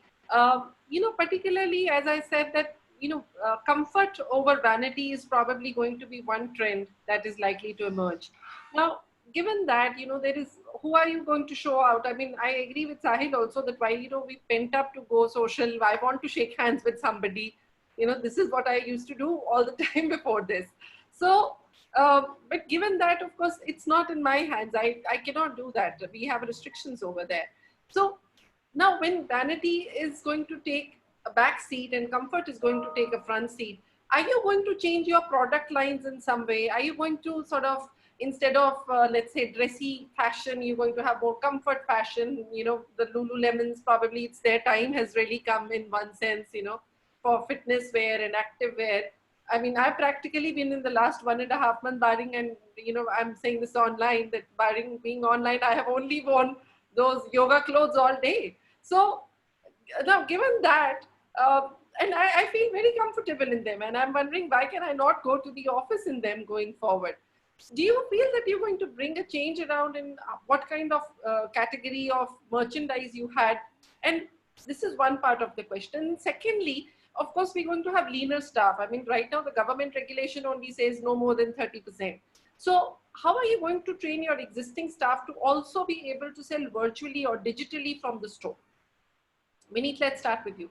So I think your point is right that the lockdown has told us that we don't need X amount of products while we are locked down sitting at home. And I think Biju also spoke about that in the morning, that you just see the upper part of the body because you are on the digital world.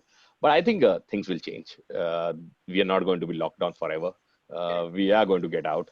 I think the first opportunity we get, the risk is that a lot of people will try to go out. So I think that's where the government is restricting and ensuring that this doesn't open or that doesn't open. And I think also we have to look at from businesses are not made for today. They're made for larger, longer term perspective. This is a small blip in the long consumption story of India or the world. Consumption is here and is going to stay here. I think brands have to reinvent all the time. And I think this is another opportunity for them to reinvent. Reinvent just not from a product perspective, but from the entire value chain perspective, and the entire business model needs to be looked at. From a product perspective, I think all brands cater to what consumers want. No one is selling, only Apple can do that. I want to sell this and I will sell this to you. I think the rest of them, everyone looks at demand and then caters to that demand. Some will cater it at 100%. Someone will say, this is some small part of my portfolio. So I think everyone will look at it. Athleisure already had been a category or which was growing for almost everyone, and everyone over time has started to come in. I'm not saying performance wear because that's a very niche category, and I think those people who are in the performance category, they do it really well. You don't need to go there, and also it requires a lot of technology, R&D, and I think no one wants to do. But I think athleisure as an overall category has been growing, and I think every brand, if you see over the last 2 years, have already modified, and they will continue to evolve. Will the demand always remain like this? The answer is no. Someday we will find a cure to it, or we'll find a way to live with the virus. It's not that we don't live with influenza today, right? Every one of us, or malaria today. Malaria also happens to people. People die from malaria also, right? Dengue is happening and people are dying from dengue also. So I think, yes, this has been a much more infectious disease, and I think all the governments did not know the way to cure it. But I think the way all governments are opening still with COVID staying in is the reality that we have to live with it. And I think all people have been saying this. And I think we have found a way to manage this situation. Is it going away tomorrow morning? The answer is no. Will habits change? Yes, for it will change. And I think as consumers evolve, so will brands evolve, looking at the demand. Like today, I think a large amount of brands are all trying to do masks. We were not thinking about this, I think 6 weeks back or 8 weeks back as a plan of our category. A lot of brands, including ours, are supplying masks and they are available and consumers are wanting it. Is that a new category? Yes, definitely it is a new category. Is there demand for fashion? Yes, there is demand for fashion there. And I think brands will lap onto it and increase that. So I think as the consumer demand changes, brands will have also keep evolving. And I think those who don't evolve will be Nokia. And that's reality of life, right? And that's where it's always said that it's fashion brand because that's in fashion. And that doesn't say that I need to sell 50% dresses. If the things are changing to something else, I will have to move because consumer demanding. And if you don't move, then your business obviously isn't as profitable because you have merchandise which is not relevant. And we all understand what is the repercussion of it. Absolutely. Again? Yeah, sorry, go ahead. I think if I come back, yeah, sure. If I come back to the first question, comfort versus vanity, it depends on the purpose. You know, like you, Ritu, I am also wearing a shirt on top. On bottom, I'm wearing a sports pants because I know you can't see my pants. But this won't be the dress in which I would like to go out once malls open. Yeah, because this is a temporary state of being. And by the way, I can wear yoga pants to my office because we have a casual dress. So it depends. I'm sure for vanity, people wear it because they want to show off. Like in my company, I give an example. When people buy Zara, nobody will post on Instagram saying, "Hey, look at my new Zara outfit," unless it is really amazing. But maybe when they buy originals or they buy Yeezy, which is one of our hype range, they will post it.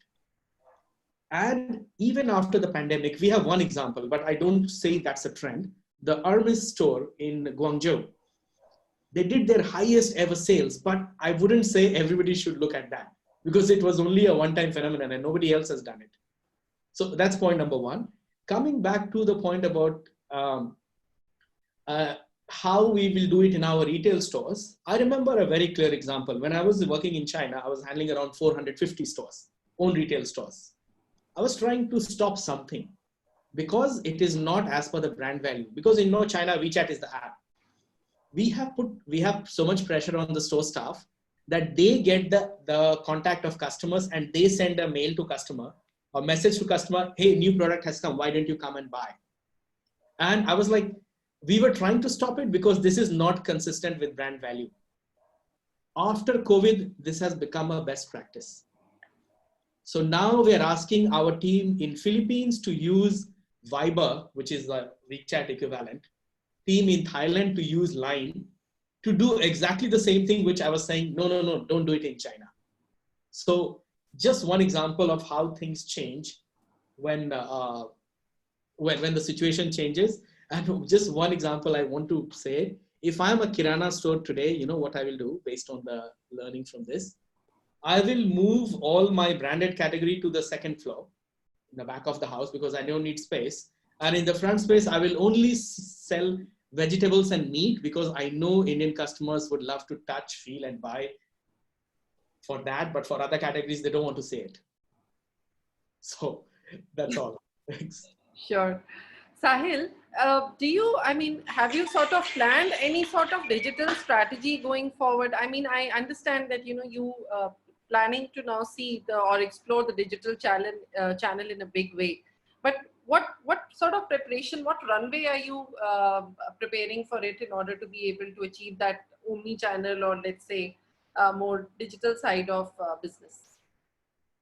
So omni-channel is a fantastic channel to, so it's a seamless channel, we all know, and it's the way to take things forward because today if you look at it, you log into your Facebook or your Instagram or on any other social media almost about maybe 20-30 times a day, and your digital media is extremely strong. So that's the way to commit that brands have chosen over the traditional print and everything. So today it's everything is getting digital, and we have been looking at on our IT front. So we have tied up with homegrown organization which is Find, and we have synced all our stores with Find, and then they pick it up, so that a consumer, if they're looking at a product on our Insta story or in the Insta post or a Facebook or on a website or anywhere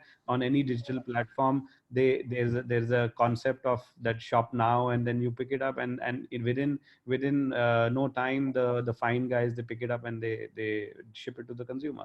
So that is already just in place, and so this is what we are doing, and making and syncing our back end front end POS to the and bringing it under one umbrella.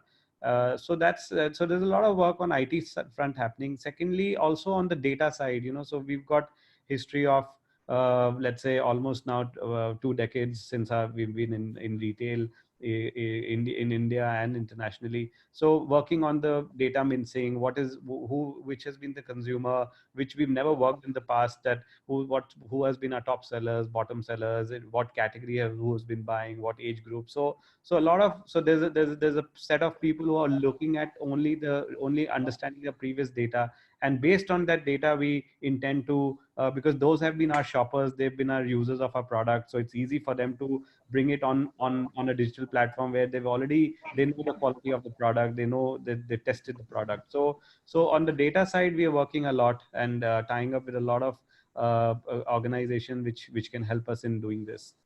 So these are two factors which I feel is driving the whole next gen kind of a thing. Sure. I see that we're getting a lot of questions from our delegates. So I think in the interest of time, we'll probably ask them to ask a few questions. Is Jignesh there? Can we give him the audio? Jignesh Bhatia. Can you please unmute and ask your question? Jignesh, kindly unmute.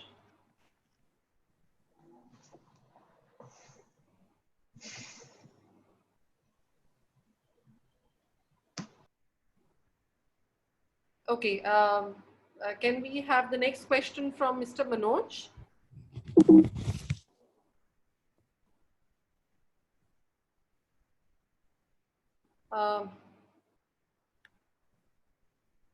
I can help you ask Jignesh Hello. question. Okay, he's there. Hello. My question is to Rakesh from Adidas. My question is, now he gave a very interesting perspective of the staff connecting through Viber or Line, but would it not be the company data going out of the system? While it might seem the need of the hour, but as a company policy, would you want your own store staff to connect with the employees? Don't you think, say for example, tomorrow the employee leaves, so that data goes out to a competition, it might backfire on you? Good point, Manoj. So the employee gets the data not from our database. So imagine you are walking into a store and there is a favorite guy whom you always shop with, or somebody makes you their favorite customer. So they will connect with you one-to-one. Okay.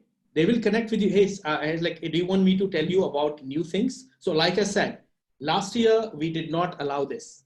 Even now, we are not allowing this. But we are saying, if that is the way you can reach, just let them know that they can come back. So nobody is using the company database to reach out to customers. Does that make sense, Manoj? Yeah, thanks, Rakesh. We have Manoj Pant also here. Can we give the mic to Manoj? Oh, sorry, that was Jignesh. Sorry.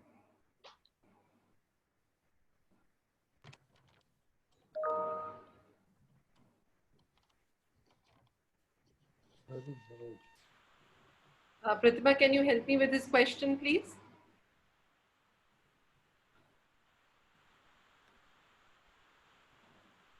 Yes. So Manoj has asked, what kind of specific changes in shopping behavior in travel retail do we see?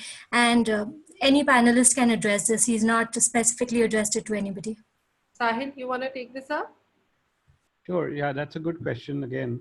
So we're going to see a slowdown in travel for sure. As I said, that there's been a lot of business traveler which has been hopping from one city to another and domestic travel in last few years was very growing very fast.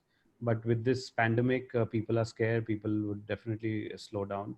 And overall, there will be a slowdown for almost till end of this year, and we're hopeful that by next year this should come on track, because there's be a lot of the airlines is going to reduce. Then as per the DGCI specification, that the middle seat has to be available, has to be kept vacant. So there's anyway then that the travel cost is going to go up anyways due to this. So this is going to be affected for next 2 quarters. Sure. We only have time for one last question, and I think it can come from maybe Amanda or Prachi Kapoor. Pritma, if we can have them, or you can just ask their question. Amanda is there. Okay. Amanda, please go ahead. Unmute, please. Hello, can you all hear me? Yes. Yes, we can. Hi, good afternoon. I'm part of ABC Consultants retail practice. And, now with the new normal, I wanted to know what are the key roles or functions that will, that will emerge going forward, and what are the new expertise or skills that most retail employees must now look at developing to perform or succeed? Anybody you want to specifically ask from? Hi, shall I take that, Ritu? Yes, please go ahead, Jamshedji. Okay, there are, I think, a couple of new skills which will have to be introduced in standard traditional companies. One is this whole digital skills, as we call it. And depending on which aspect of the company you are in, the kind of digital skill that needs to be acquired will be different. But I think starting from the CEO of the company, I think a new set of digital skills will have to be deployed. And maybe have to be brought in from outside if they're not available within the company. Because I see this end-to-end digital, as Amit put it, not omni-channel and not direct to home, but end-to-end digital, to me is going to be the real new normal. That's one. I think the second thing is the end-to-end supply chain will also undergo a significant shift. One is again from the digital point of view, of course, but I think the de-risking of the supply chain will have to happen, because I think this time people have seen that a large part of their vulnerability has been on the supply chain. So I think the supply chain functions will change dramatically. And to my mind, store operations, the entire interface between the customer and the store will undergo a dramatic shift. And I think therefore the quality of store operations, now in some places like Vinny's stores, the quality of store operations and interaction with customers is already good. And that's the kind of brand that they have. But even in other areas, the quality of store operations will have to undergo a significant change. And that would mean a totally different kind of store personnel compared to what we are seeing today. And this whole concept of hiring the front-end guys at minimum wages and then making do will certainly change, because the customers will expect a lot more quality because that's why you're coming to the store. You're not going to the store to merely shop for something normal and then having a normal interaction. If you're going to shop for something which is beyond normal, you need service which is also beyond normal. So I think these three areas will see a significant shift in the coming months and years.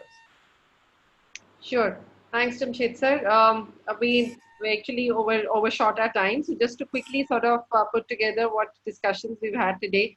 So e-commerce is of course looking very interesting right now, but it's going to channelize itself into various forms. So there's social commerce, there's different forms of digital commerce that will now begin to evolve as we go forward.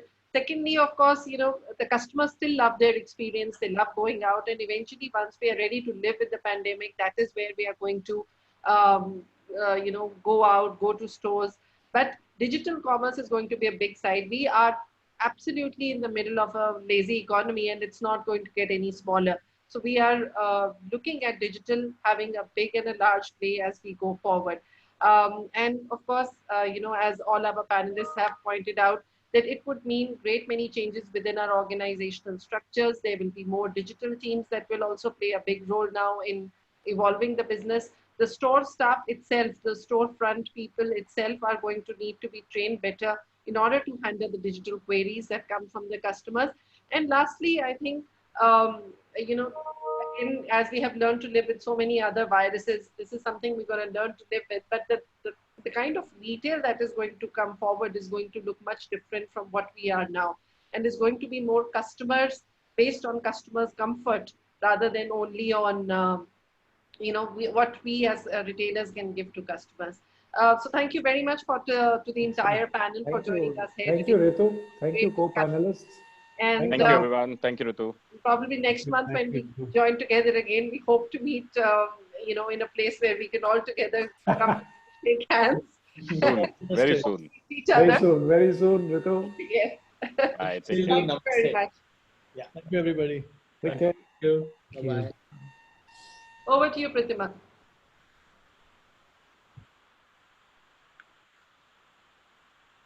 Moving on to our second panel of the day. This panel will be for around 50 minutes, followed by Q&A for 10 minutes. As requested earlier, please keep posting your questions through the Q&A option at the bottom of your screen. The topic for this session is Lifestyle Commerce and the Future Consumer Index. Our panelists with us are Dipanjan Basu, founder and CFO, Fireside Ventures; Ayushi Gudwani, founder and CEO, Fable Street; Rajesh Narkar, VP Omni, Marketplace and International Brands at Myntra; Sanjay Roy, Executive Director, Sales, Pima Sports India; Amitwa Saha, co-founder, First Cry and Express Bees. Our session moderator for this session is Ms. Punita Sabharwal Kapoor, Deputy Editor, Entrepreneur Media. Over to you, Punita. Thanks, Pratima, for the kind introduction. Hello, Amitav, Dipanjan, Sanjay, Aman, and Ayushi. Great to be having you all to discuss lifestyle commerce and the future consumer index. When we are all reassessing store blueprint and strategy during the ongoing coronavirus post-lockdown in the country. In this one-hour discussion, we'll touch upon points like merging of physical, digital, and human experience, engagement versus transactions, and collaboration 2020. We have about 40 minutes of discussion, and post that we'll take up the Q&A with the audience for around 15 minutes. So Amitav, I'll straightly get to the discussion and would like to start with you. Since you represent both the sides, whether it's of retail or supply chain with both your ventures. So what is your understanding of the current situation overall? So I think very, very interesting times, Punita. I think we are in uncharted territory, but there are few early signs. I think physical retail for us has been doing well. I think we have managed to open our stores, few of them, from 3rd of this month, and till date in the last 15 days, 50% of the stores have been doing 100% of the stores turnover pre-COVID. So essentially all the stores have doubled or close to doubled, and this has been consistently there for last 15 to 18 days. And this is, and most of the stores, physical stores, are in tier 3, tier 4, because those were the stores which we could open because of the green zone. So the stores in the major metros are just opening. So tier 3, tier 4, which were the green zones, they have opened, and they are doing double the turnover. On the online front, I think online as a percentage of business is definitely going to grow, and there's no doubt on it. And because today we are seeing a little bit of vengeance buying from the consumer. I am sure all the stores which are open would see almost close to 100% conversion of walk-ins, because today a customer would only walk in if he wants to buy. But once the things settle down, probably we are going to settle on a different normal. We need to see that.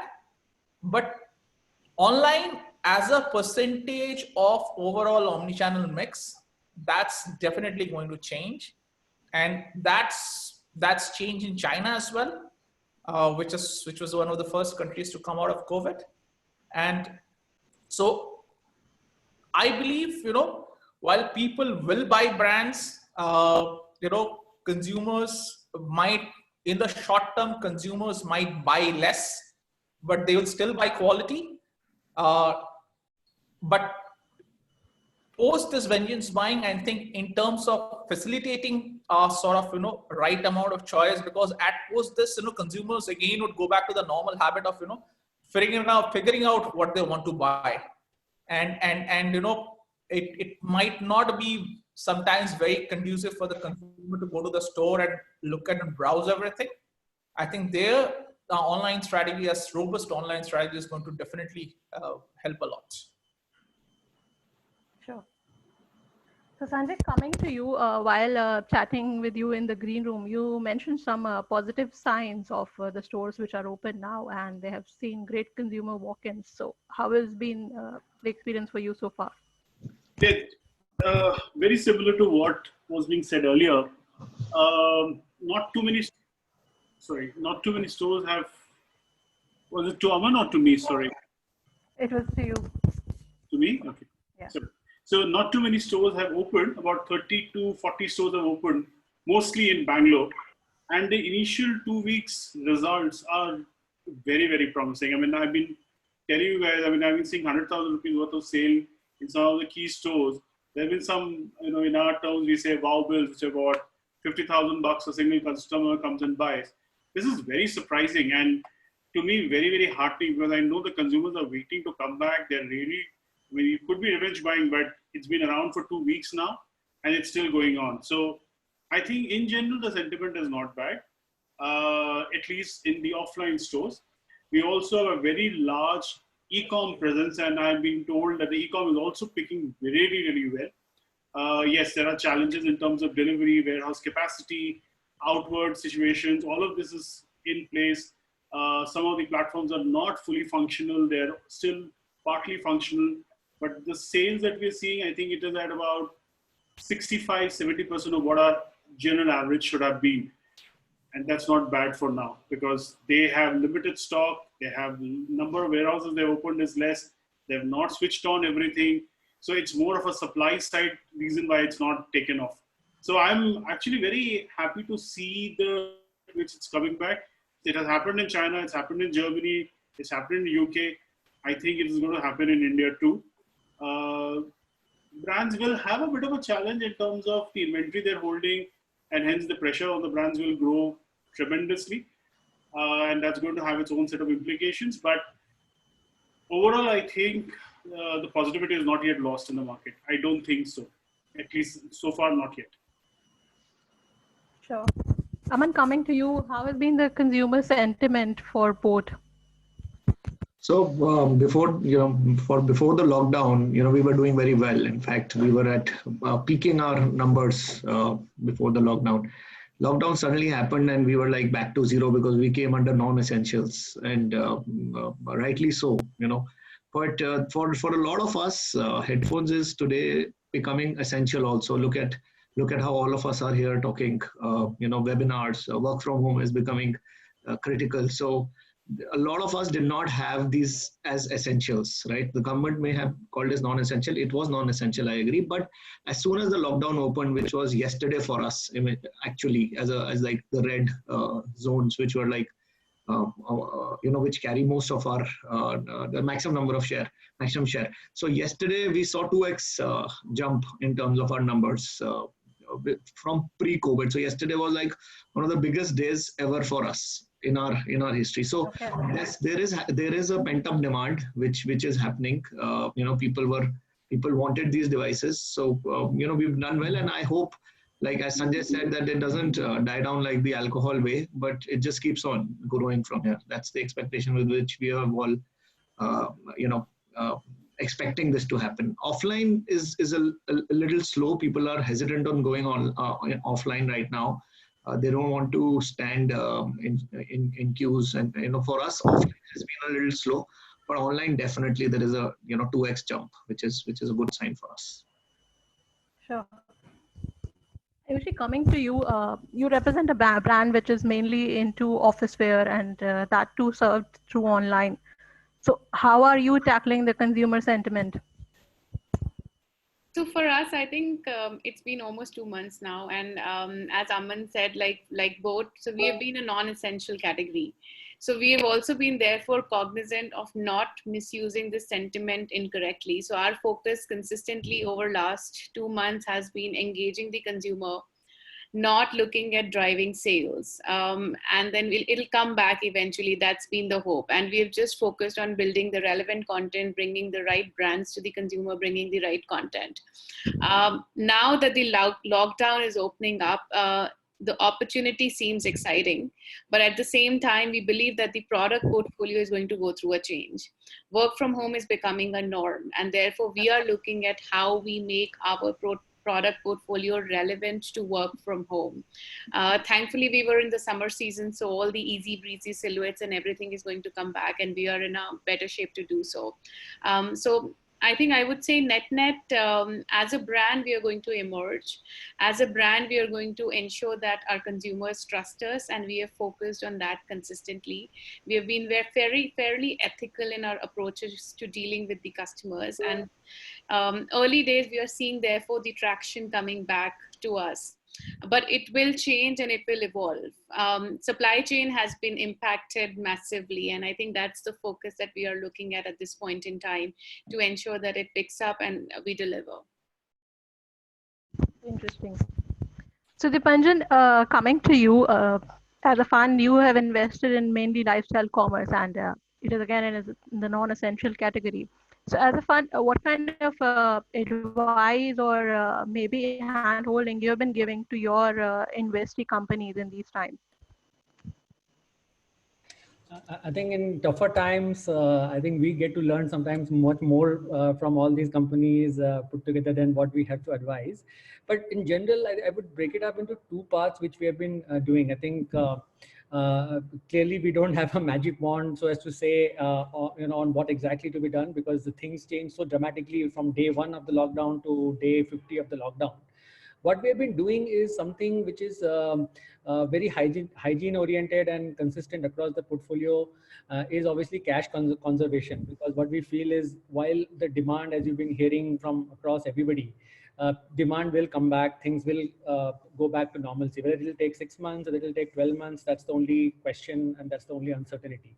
So therefore, cash conservation has been a big focus area for all the companies. I mean, we necessarily don't have to advise anybody on that, but that is something which we are keeping a close eye on. Even our investors in our fund, the first question they have is that, look, are your portfolio companies running out of cash?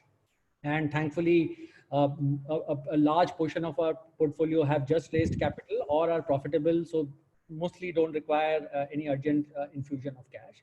So that has been one big focus area. The second, which is more forward-looking, is as again echoing the sentiments with all of the other panelists mentioned, there will be business model changes. Within each of the businesses, there will be a product shift, there will be a business model shift. Now, business model shift can be very, very dramatic in certain companies. It could be incremental in certain companies. I think to remain positive, we would like to catch the train early. Share among our portfolio and even outside our portfolio. I've been talking to Sanjay, we're talking to the Myntra folks. So it's not only within the portfolio, talking to a larger ecosystem of partners to see what those potential business model changes are. And if you're able to implement those quickly, I think those companies would, come back on their feet much faster. And that has been a big focus area as well. Apart from obviously to figure out, how the investing thesis change in future and so on and so forth. But these were the two main areas of focus. So there are a lot of startups in the audience. So going forward, I mean, how you are seeing the investment trends picking up in lifestyle commerce space, or what kind of companies do you think will make it ahead in the coming times? Yeah. So I think again we don't have a exact answer today, because a lot of things have been changing. Certainly the investment pace has slowed down. So I don't think anybody is writing a check in a hurry right now. So even from our standpoint, we have been now cautious in looking at the companies and how we should invest. But come 2 months to 4 months from now, I think the pace will pick up, because most of the funds, including ours have substantial dry powder to invest.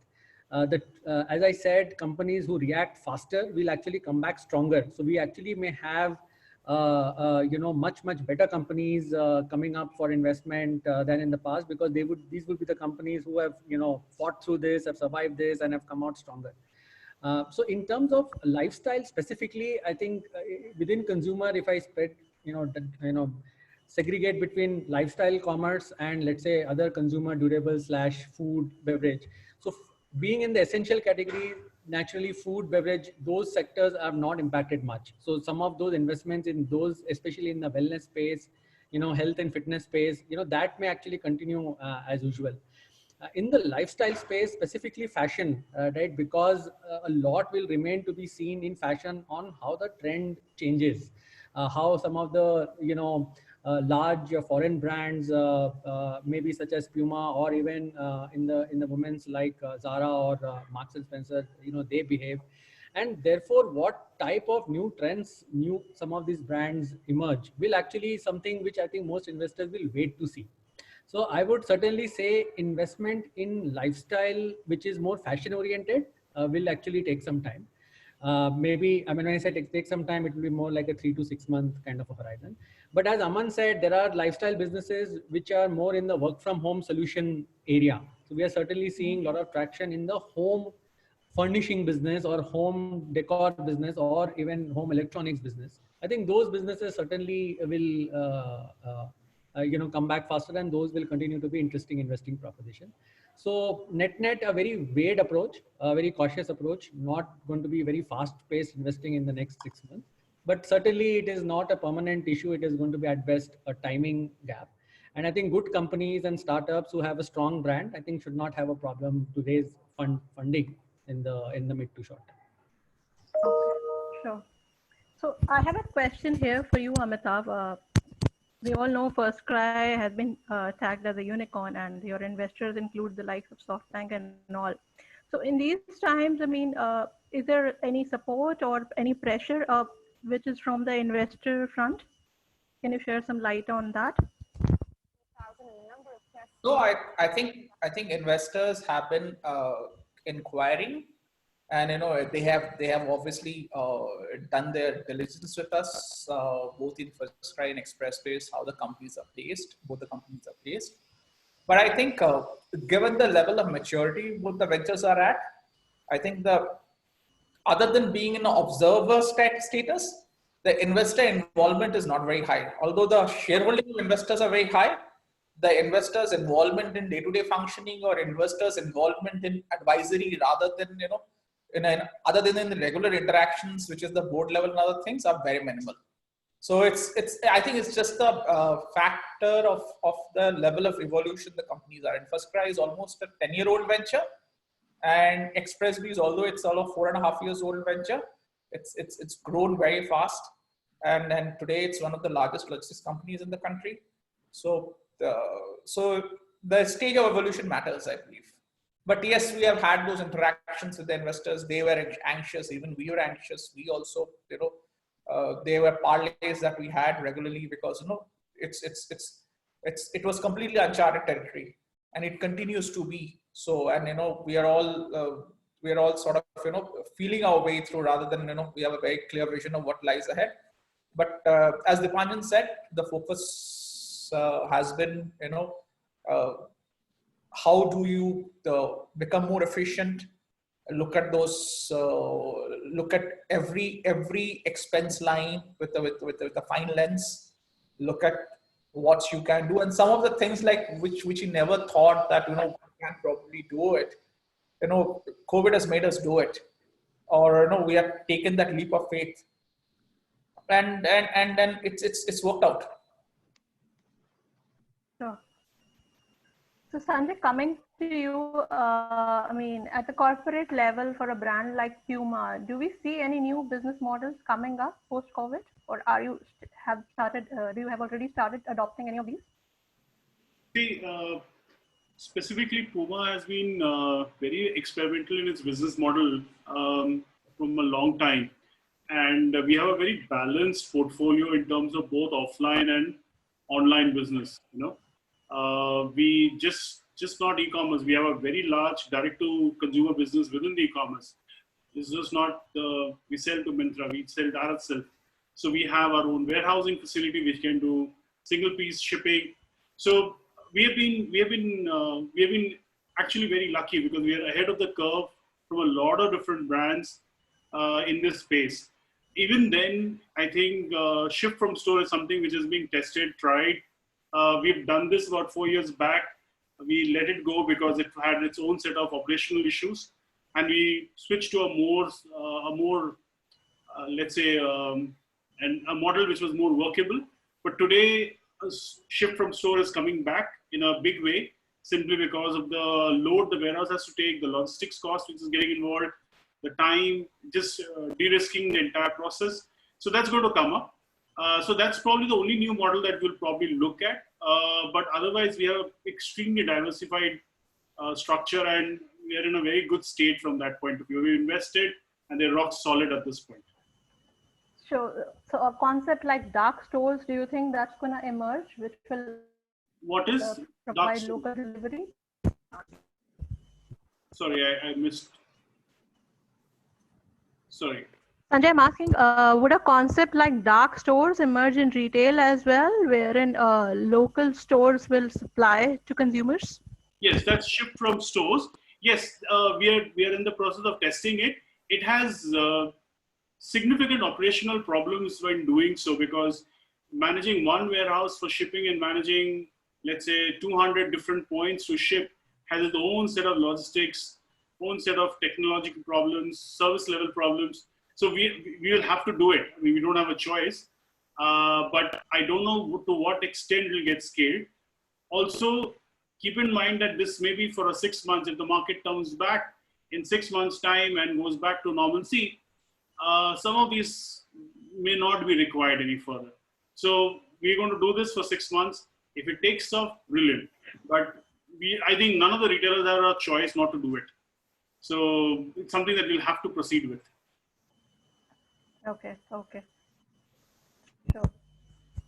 So Ayushi, any new business models you are looking at to implement?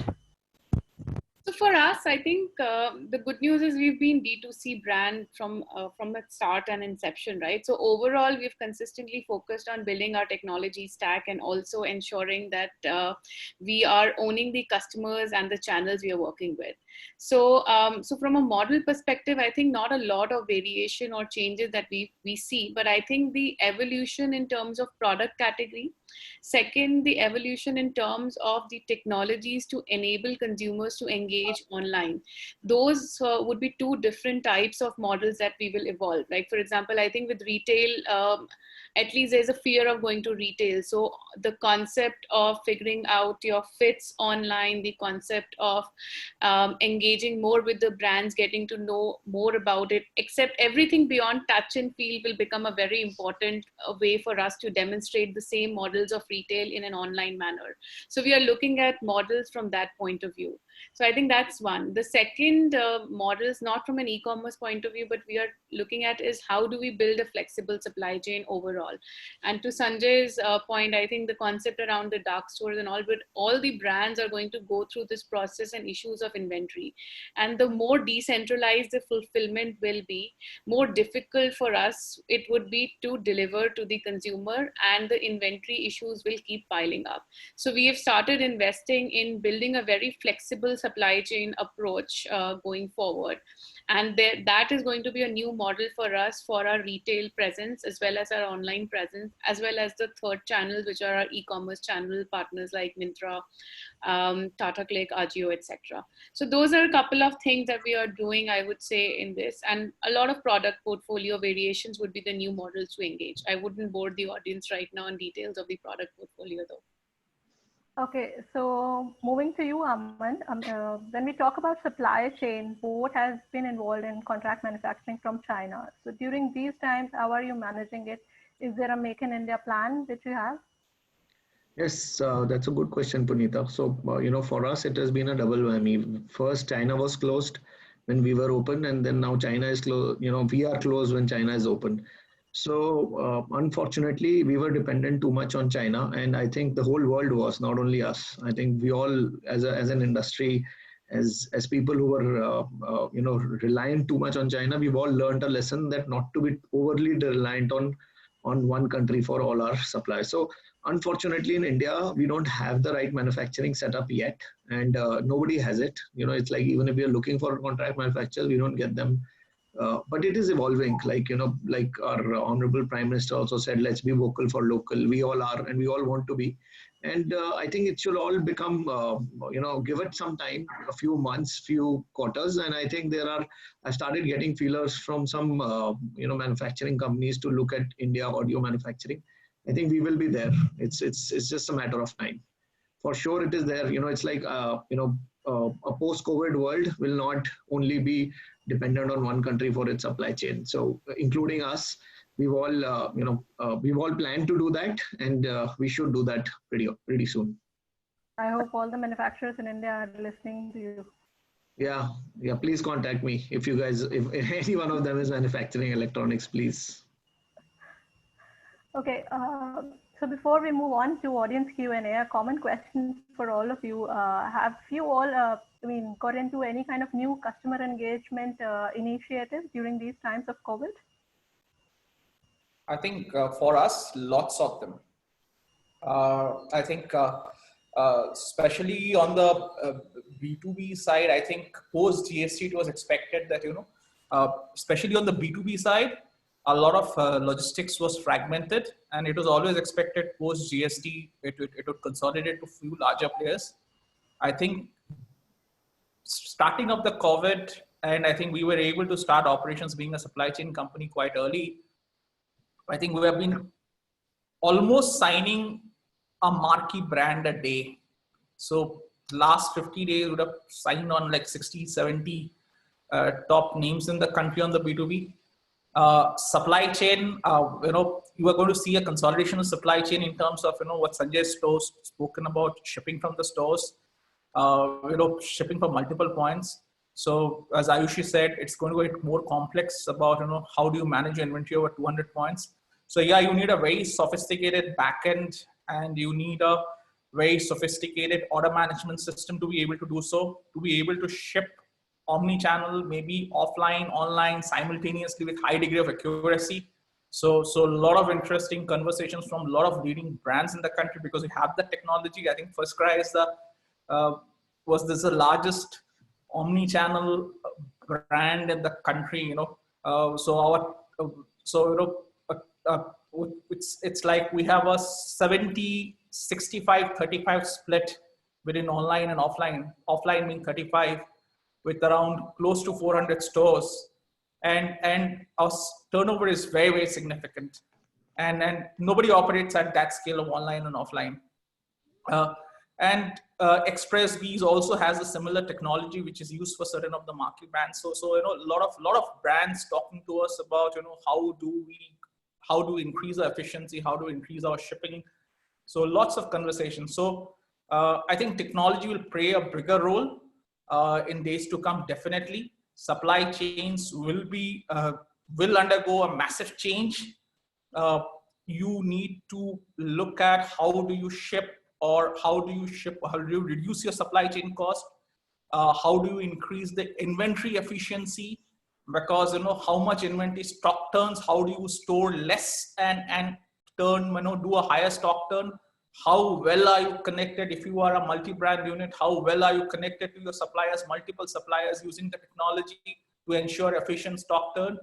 I think lots and lots of conversations on that, because this is one area people see as a way of reducing costs. So although like business wise, I think we have started hitting the right notes. I think the numbers are jumping up every day, but new conversations, new contracts, new engagements, I think we've been very, very busy over the last 2 months.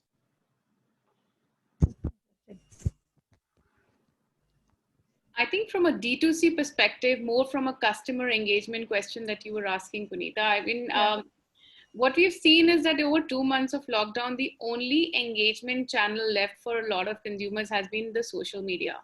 Mm-hmm. So what I would say is that across all brands, I think anyone who missed out on trying to engage with customers in different ways and modes would have missed out. So we've basically come up with various ways of engaging with the consumers. Online, offline is very hard.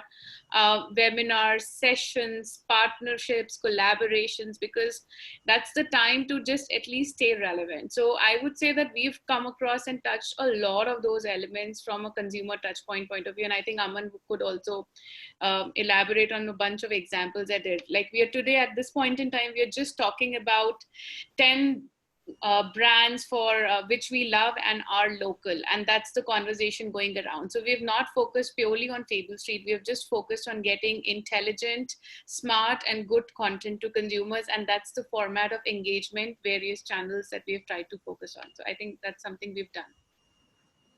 Yeah, I agree to Ayushi here, and I would like to add there. We work with a lot of celebrities here in boat, and we've, all our celebrities have been doing very, very, varied types of work, whether it's sweeping or whether it's playing with their family. And we've tried to not sell anything. This is not the time to sell, and this is the time to build more meaningful relationships with our consumers. And that's what we've done over last 2 months. We've not focused at all on sales. We've only focused on emotional brand building aspects. Yeah. Sure. Sanjay, Dipanjan, any points you would like to add before we open the house for Q&A with the audience? Nothing specific to customer engagement more than what the guys have said, but one trend we are definitely going to see is more content and commerce getting combined. I think that is surely going to be a large trend going forward. So all brands, all products will have a large content play as well. Sanjay? Yeah, I mean, I agree with all the points here. Content is going to become the largest piece which we come across. In the last 2 months, all that we were able to do is again only social and only digital, where we were posting a lot of fitness videos from celebrities, from regular people to get engagement with them. That's going to be more or less what's going to happen, because offline marketing, offline engagement is going to not happen for some time. But within the digital space also, people have to find a more innovative way of reaching out to the consumer. Regular content is not going to fry anymore. There's just too much available. So yes, digital content is going to become big, and we have to find new ways to do it very soon. Sure. So with this, we have good questions lined up. So we'll give audio to some of them. Can we give the audio to Anirban to ask the question? Yeah, can you hear me? Yeah. Yeah, hi, my name is Anirban. I lead a supply chain automation solutions company. So my question is, when it comes to lifestyle products, we've always looked at, metro, tier 1, tier 2 markets very distinctly, whether it's with respect to the market dynamics, the consumer preferences, the price points, etc. Now, there are lots of triggers which are coming up now in terms of social distancing, etc. at the marketplace also. And also, density of, if you say density of population, density of shopping, etc., that's very different in these areas. What are your views, primarily, maybe Sanjay, Dipanjan, and Amitabh, who are into these retail spaces? What are your views on these separate markets distinctly? As in, we are also right now looking at all of them as, as Indian markets, but are they going to respond in the same way post the scenario, or there would be differences now also going forward? And what kind of differences?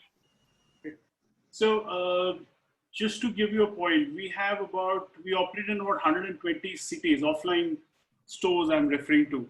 And some of them are in places like Sri Ganganagar, Karnal. Some of these cities you probably don't even know where they are. They are not even C, they are probably D cities. Because forget, being an airport, rail connectivity from Jaipur to Sri Ganganagar is sometimes 8 to 9 hours. What you'll be surprised is that the more distant the cities are, the more, how do I put it, the less impacted the city is probably, because Corona has not gone into the cities as much as you think. They've gone more into the urban centers. And hence, they're still okay. They're still buying, shopping. Yes, they're worried. They're worried more so from a point of view whether the income is going to go down or not. But they're still shopping, and they're shopping quite well. The urban centers, very difficult to say. cities like Bangalore, which haven't seen any major spurt in cases, is still within the 200 range. It's reacting very differently. I was telling them earlier, the streets in Bangalore are completely full with people, and the shops, people are going to the shops. This may not be true for a Pune or a Bombay or for a Delhi. So it depends on what intensity the virus has come in, how many deaths have happened, and hence how careful people are going to be around that. Difficult to say. At this point, I think just basis on the impact the city has taken is how the behavior will be, irrespective of which tier the city is in.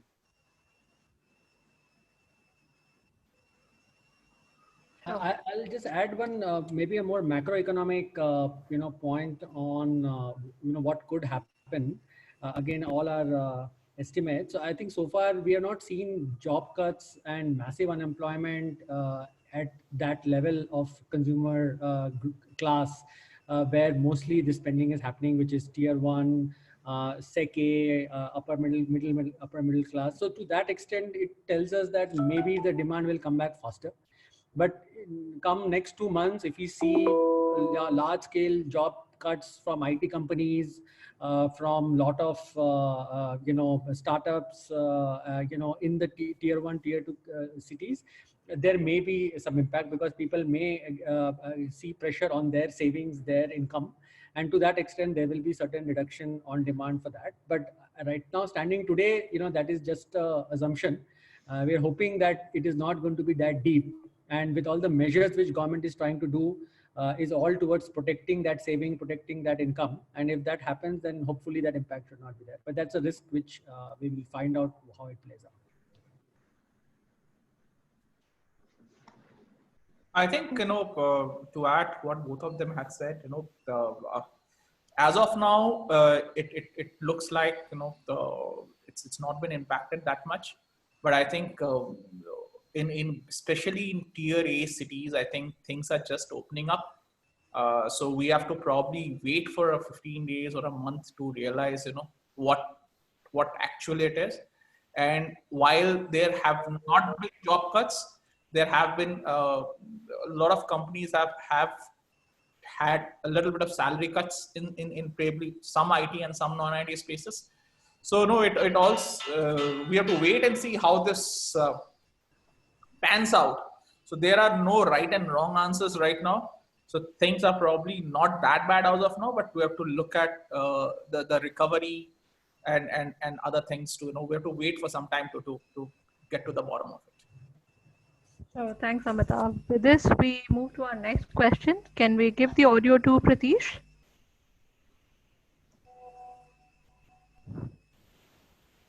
Okay, I think Pratish is not there. Can we give the audio to Nipun? Yeah. Hello, can you hear me? Yes, please ask your question. Yeah. So my question is to Mr. Dipanjan Basu. So, sir, I believe that when any disruption happens, one of the major things that we see is M&A, right? So, like what happened in the telecom sector a few years ago. So, my one question is that what M&A trends do you think we are likely to see in the next 1 year in retail after disruption? And one other question is, what are, since you are into this consumer startup investment thing, so which are some new startups or new spaces that you see as great investment possibilities during this same time period of 1 year? So these two are the questions. Sure. I think on the first question, certainly we will see more M&A. I think more and more, and maybe Aman here can add to this. We are certainly seeing a lot of companies talking to companies like Boat, who are larger brands in their respective spaces, for acquisition. So there will be consolidation. Some of our investors are actually all the large FMCG services and consumer companies. And when we talk to them, they echo the same thing, that they are looking for buyouts of good brands, good companies who at this time may be willing to join hands and harness each other. Whether we are seeing increased M&A activity already, we are not seeing that many deals as such, but certainly there are discussions which have started. So coming in next three to 6 months, certainly there will be acquisitions and M&A in this space. So there is no question on that. On the spaces, as I was mentioning earlier, there is, if you see the consumer wallet, As Amitabh was saying, that a lot of people have taken salary cuts. So the consumer wallet has shrunk, or even if the consumer wallet has remained the same, where they would like to spend certainly will undergo a change. So therefore, things like food, immunity, wellness, those areas we are actually seeing a lot of pent-up demand, and even higher demand. Similarly, work from home solutions, the demands are higher. And as things normalize, some of the demand in lifestyle and fashion will also come back. So I think there are certain subspaces which are emerging, but we as a fund are less focused on understanding what spaces, because spaces eventually will recover. It's the business model disruption. What kind of business model change companies are doing, how fast they are reacting to this, what kind of modes they are building, and therefore, content and commerce coming together, anything which any startup is doing to make them a viral brand without spend today is actually an innovative startup today. And who is able to do it, those companies will actually become very exciting for investment.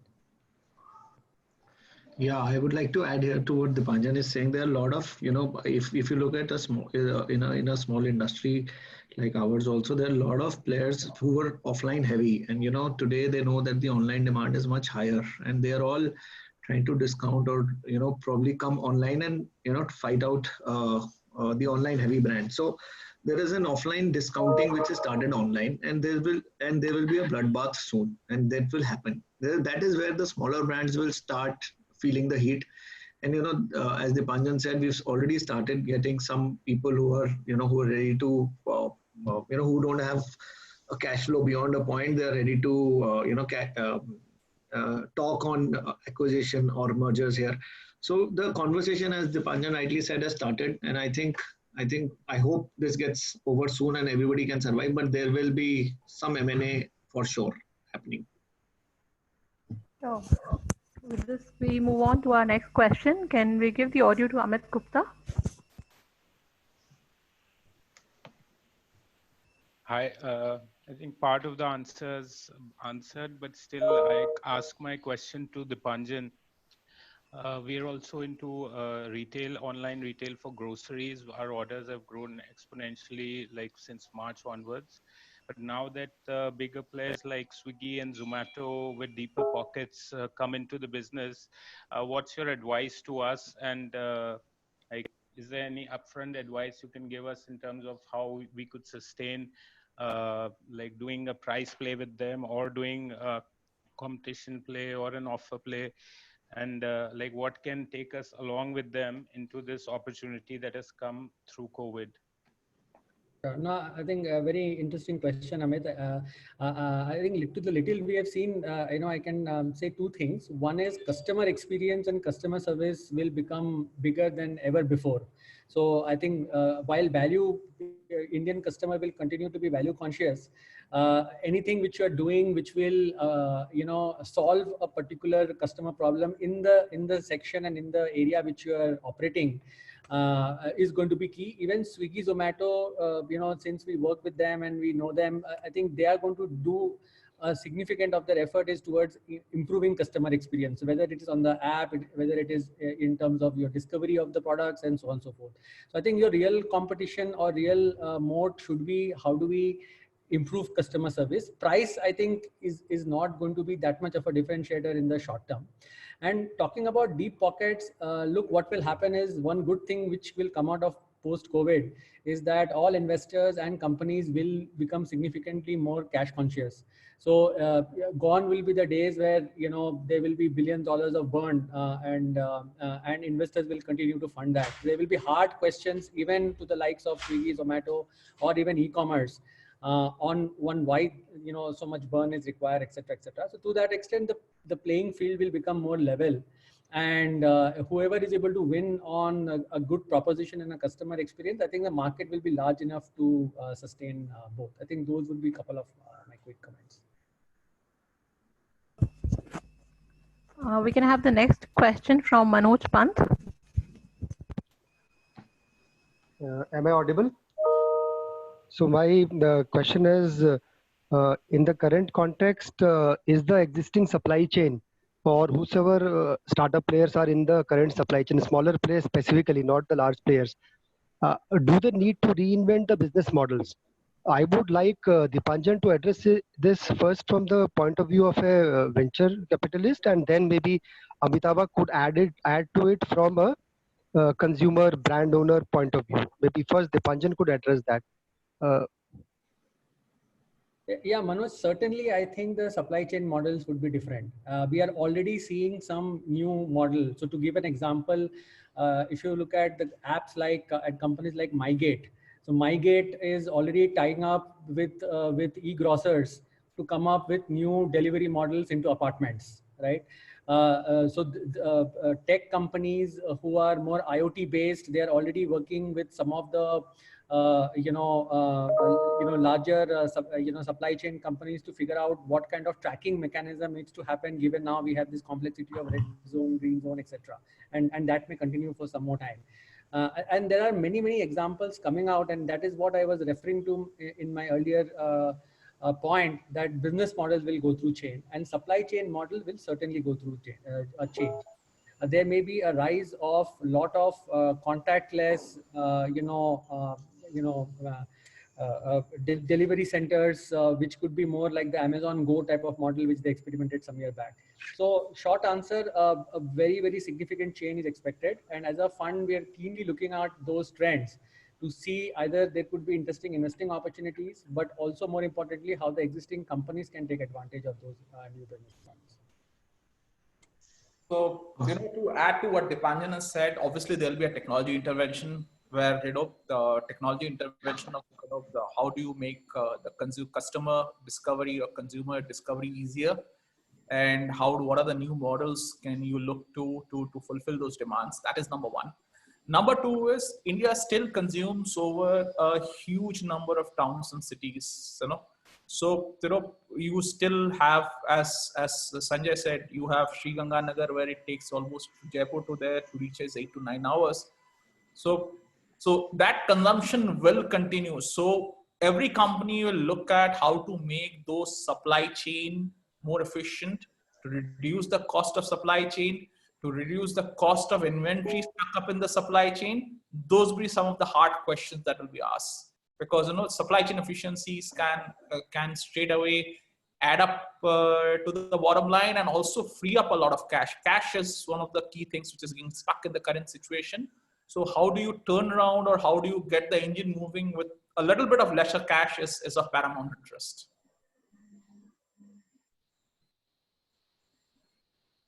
So we'll take one last question from Amanda. Can we give the audio to her? Hi, good evening, everybody. Can you all hear me? Yeah, please. Yeah, I wanted to ask this question, especially to Ayushi and Sanjay. Being fashion retailers, what are you all doing with your pile-up inventory? And since we are now all working from home, wearing chappals and tees and shorts, and most will continue to do so, do you see any new seasons or trends emerging?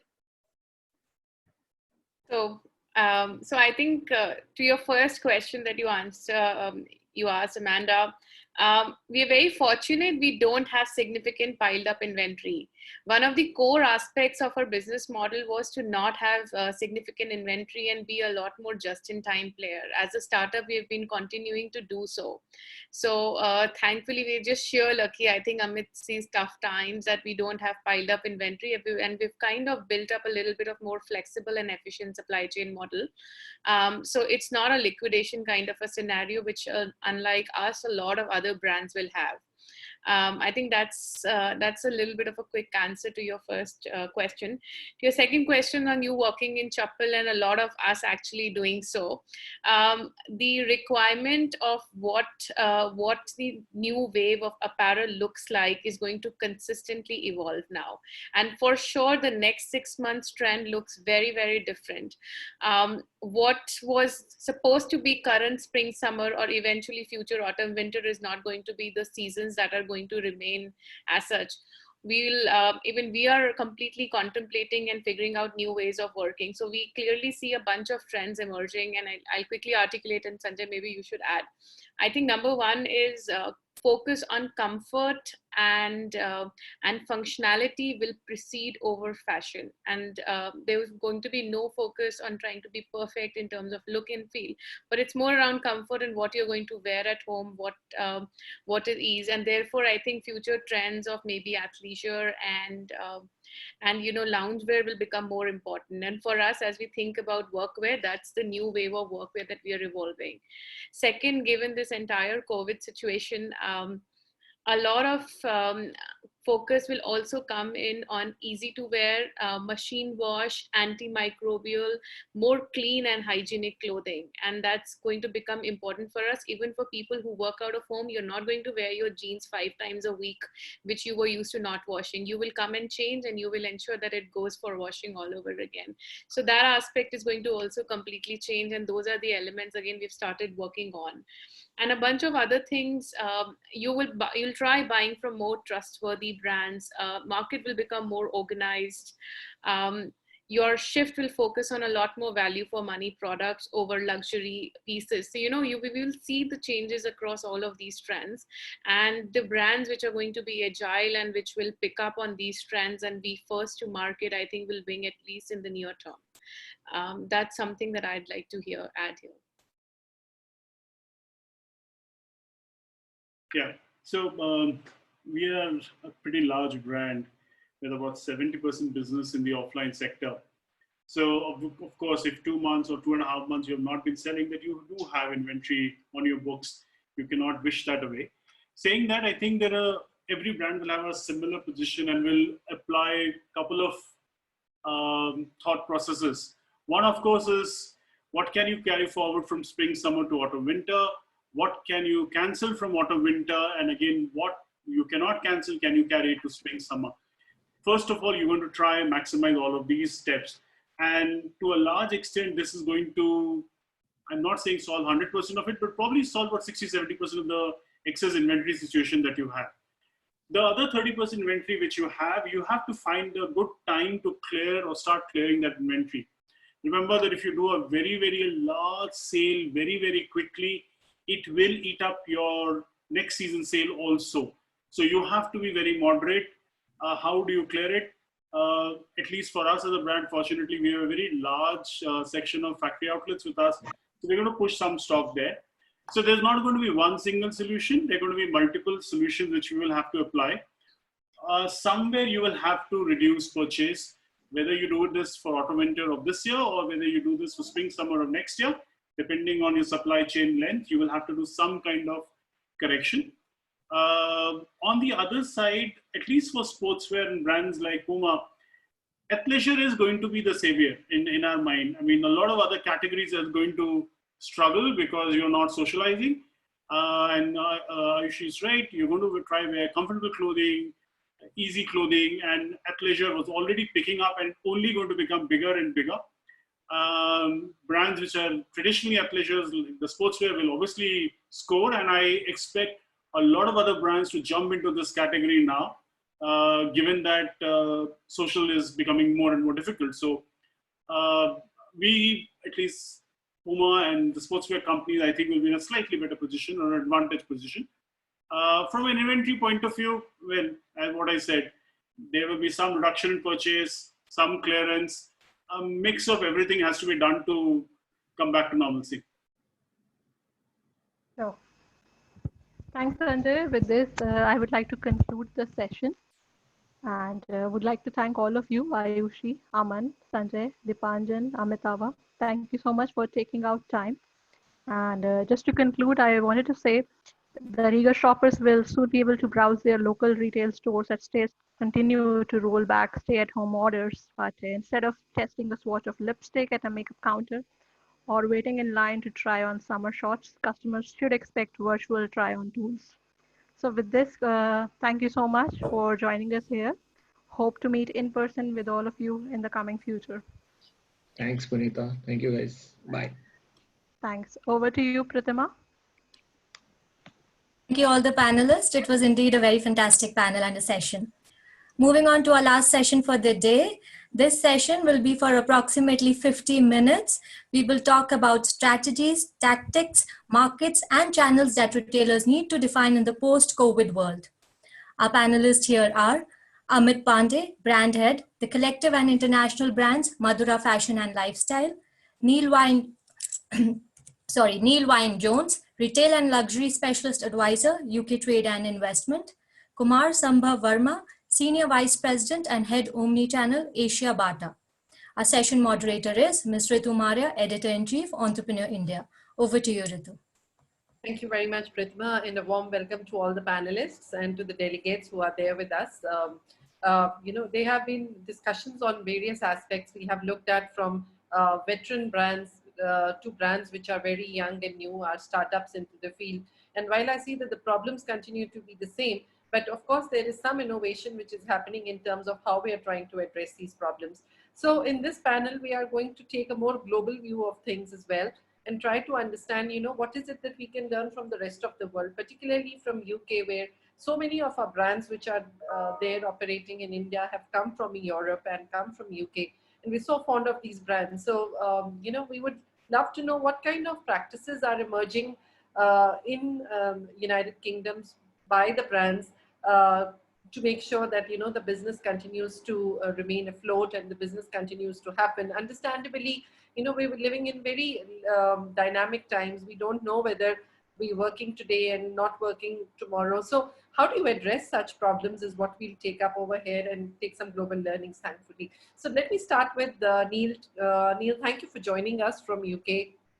And, we really appreciate that you've taken some time to really help us to learn more about what is happening in the industry. So if you can kind of educate us as to how today UK-based brands, retail brands, and not just fashion brands, I think food and grocery brands like Marks and Spencer, which have varied kind of a portfolio, how are they coping up with this pandemic? How are they making sure that there is not too much business loss and they are able to sort of move from between and balance between physical and digital channels? Okay, well, I think initially we've got to talk about the fact that the pandemic was something that nobody ever visualized in the first place. To say what the solutions are long term, it's a real crystal ball, as a lot of the previous speakers have tried to answer this morning. What's going to happen in the future? What's going to win? All I can say is that the world has changed, not just slightly, but totally. It's not just an evolution in retail, it's a complete revolution. What has happened in the last 3 months would probably take an all 10 years to happen in normal retail. What we don't know at the moment, of course, is over the next sort of 6 months or so is what's going to happen as far as the virus itself is concerned. Is there going to be a revival of the virus? Is it going to resurge in the autumn, as some people suggest? Is there going to be another lockdown? We've really learned a lot from this pandemic, and I hope that we don't make the same mistakes again. Will we be prepared for the next time it comes around? Somehow I doubt it. Scientists have been forecasting this epidemic for years, but nobody took any notice of it, and very few people even bothered to prepare for it. Back to my knowledge, Wimbledon Tennis Club was the only major organisation in the UK when their insurance policy came up last year to insist on having a pandemic clause put in their insurance policy. So when it was renewed, there will be no Wimbledon this year, but Wimbledon Tennis Club itself will not suffer. I don't know a single other retailer that's taken that kind of step or gone to those sort of levels or recovered in that way. So global retail, it's going to take a long time to come back as markets reopen slowly and erratically and customers go through the fear issue of going back into a crowded brick and mortar store and the shopping environment. Social distancing, we're still in full lockdown here, as I'm sure a vast amount of India is still in full lockdown. People are going out again. They're starting to wander around the streets a little bit. They're allowed to go out and mix, but only with social distancing in one-to-one, but not one-to-many, so there's no sort of group. So stores still cannot reopen, not at all. In the Middle East, some stores or some shopping malls have already reopened. They've got to insist on social distancing there in order for them to reopen. In the UK, that has not happened. A lot of people keep saying to themselves, when is this going to go back to normal? What is normal? We keep hearing about the new normal, but even with the new normal, I think we're deluding ourselves to say there is going to be any kind of normal in the next year. Don't imagine it will ever come back to what we considered as normal in the past. What we have to do is completely reimagine the future. First thing, which is most important, obviously, is survival. As you probably know, a lot of major British brands have gone out of business over the last 3 months. These are people that have been around for an awfully long time, that have franchise operations or whatever, but they just simply weren't strong enough to survive during this particular time. They didn't have the wherewithal behind them. Even though the government's done huge steps, issuing loans to companies to help them survive, the furloughing scheme to help them lay staff off on a temporary basis. These have not worked with everybody. I mean, I'm sure you've heard people like Cath Kidston. Okay, they're still going to stay alive as far as franchising is concerned, but they've closed all their stores in the UK. People like Debenhams department store, been around for an awfully long time. They were weak beforehand, but now they've finally got out of business. So the first people that are going to be winners in the new world are those that actually survive. I mean, this is not necessarily bad news for everybody, because the ones that go out of business that have very good brands and very appealing brands, so good sales but no decent turnover, they're the brands that they're trying to create opportunities for new brands to come into the market. So the strong will be here in another year's time, but the weak will be gone, I'm afraid. If you're in India and you're operating franchises of some of these brands, obviously you need to be quite secure over who the franchise operator is. Maybe there's an opportunity, like Reliance took over Hamleys a year ago. You know, here was an opportunity where they were operating a franchise. It was a great franchise, but with the strength of Reliance behind it, they managed to convert what was just a struggling business in the UK and in Europe into a world leader again. So who's going to be the winners out of this?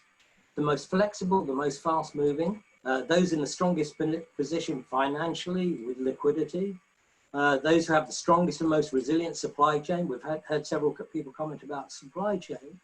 Right now, everybody has vastly too much stock. The 3 months of which we've been closed have been a high point in the season. They should have been moving an awful lot of new spring styles. Those spring styles, by the time they get around to selling them, people are going to be on autumn. So what are we going to do with that stock? A lot of it is going to be sold off cheaply online, but an awful lot of it is going to lay around for a long time, or effectively be dumped through the discount retailers. People like TJX are going to do extremely well out of this. They're going to be offered an awful lot of stock they wouldn't be offered under normal circumstances. So the people have got also who've got a complete omnipresent retail seamless service that they're offering, e-commerce, bricks and mortar, but true omni-retail, not just what we've all been talking about for many years. Those who can offer the best customer service are going to survive. Those who have invested the most in retail tech, track and talk to their customers. Communication is going to be very, very important in the near future. Those that are the most vocal, that talk about it, are going to be the best positioned to recover from this. So I think there was a recent survey by Raconteur magazine that said that in customers' eyes, the sector of the market that's done the best is going to be the food and beverage. By food and beverage, they're talking about supermarkets. The ones that have done the worst are fashion and beauty and gym and fitness. Most of those are just simply closed and are no longer talking to their customers. Now, I think there was an old wartime poster that was around that said, what did you do in the war, Daddy? Now it should be for retailers. What did you do during the lockdown? Now, fashion suffering very badly. I think we've heard a couple of people say before, fashion, when people are sitting at home, working from home, what are they going to do? They're going to dress in an old t-shirt, an old pair of jeans, sweatshirts, whatever. They're not going to dress up.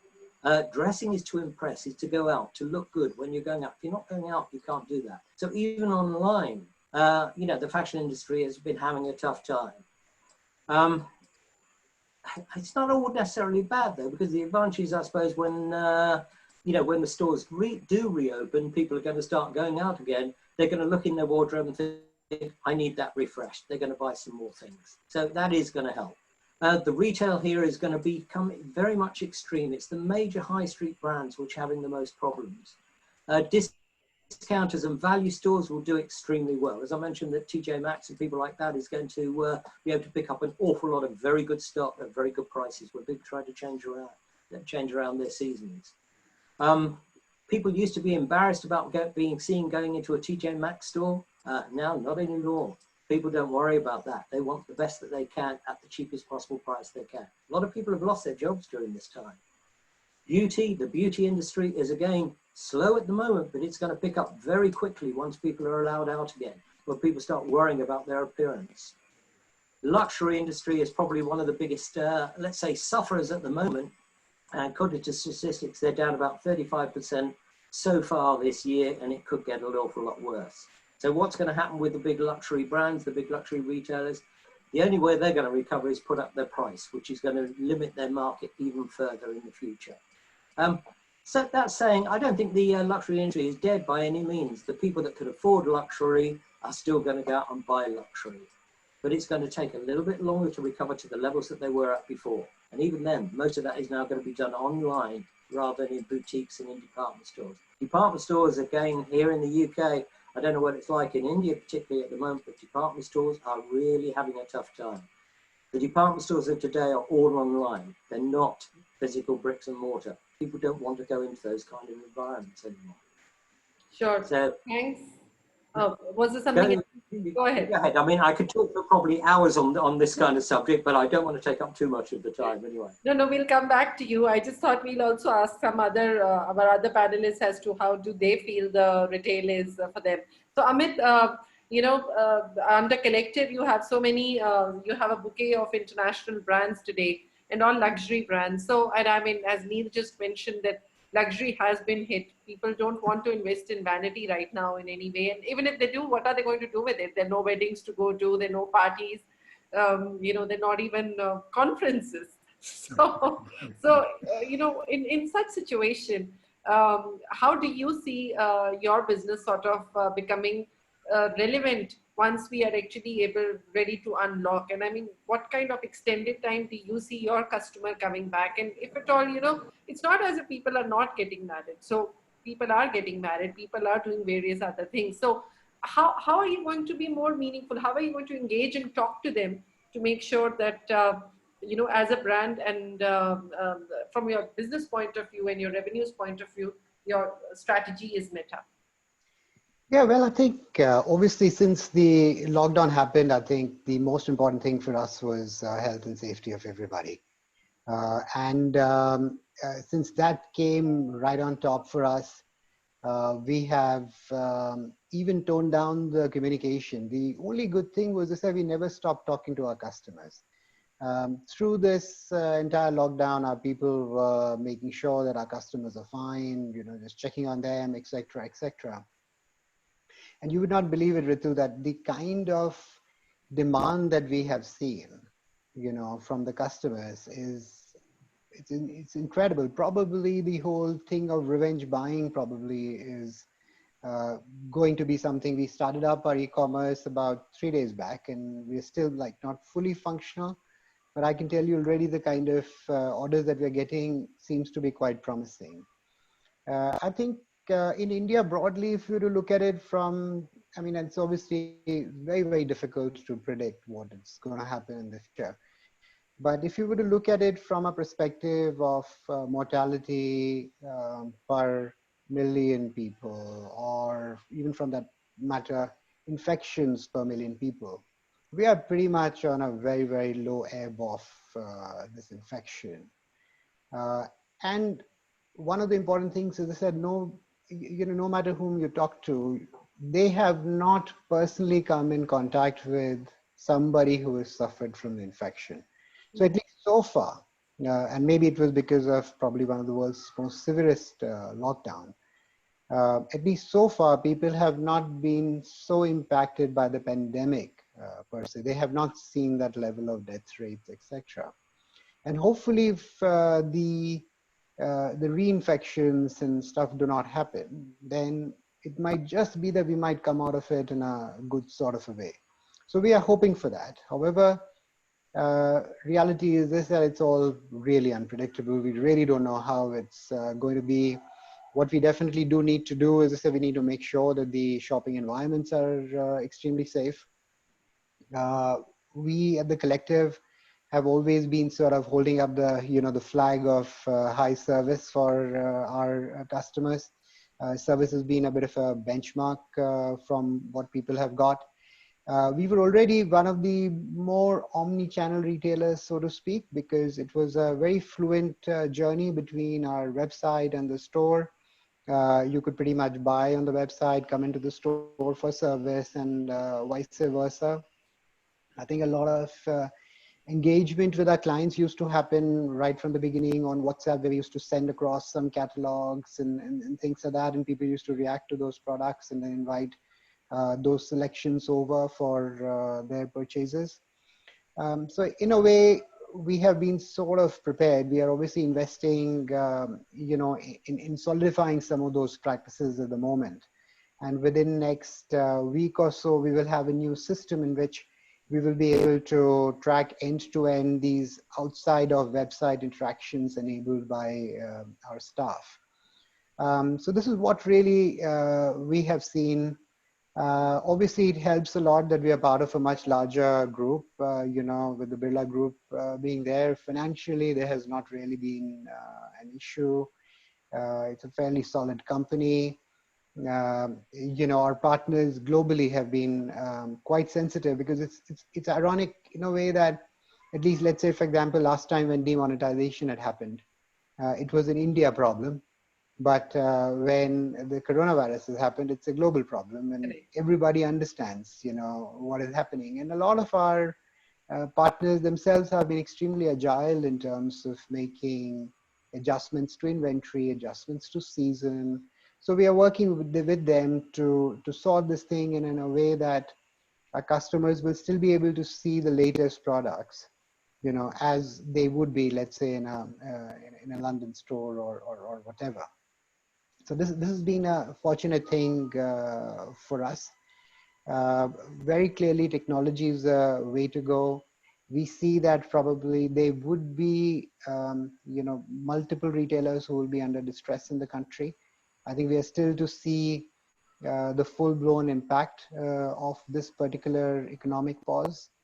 I think people are still figuring out. Government seems to have announced multiple liquidity-led helplines, etc. But there aren't many takers for it, because people do not necessarily know whether demand will ever come back or not. And then there are these people with weaker balance sheets, which are now thinking about valuation, because they believe that maybe if they were to just hold on for another month or two, things will be better and they could get a better price for the new fund infusion, etc.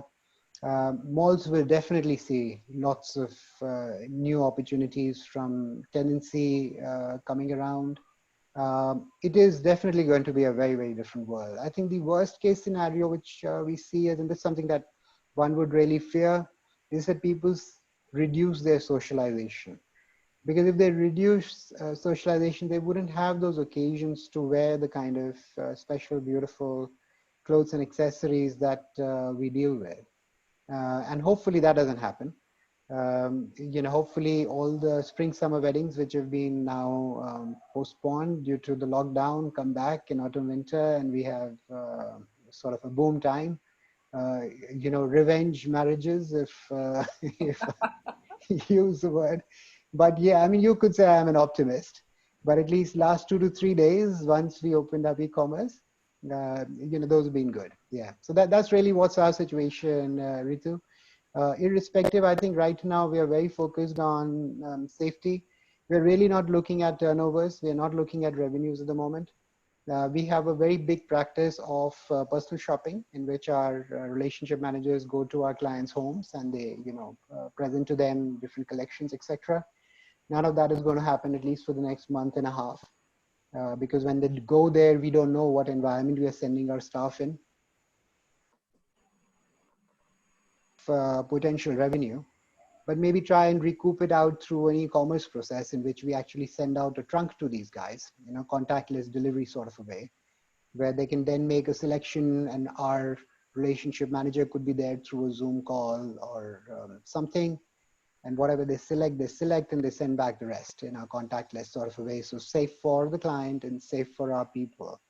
But the good thing for us is we do have those, e-commerce related enablers that'll probably, come into a strong play now for us, much more than ever before. Sure. So yeah, that's our situation, Ritu. Yeah.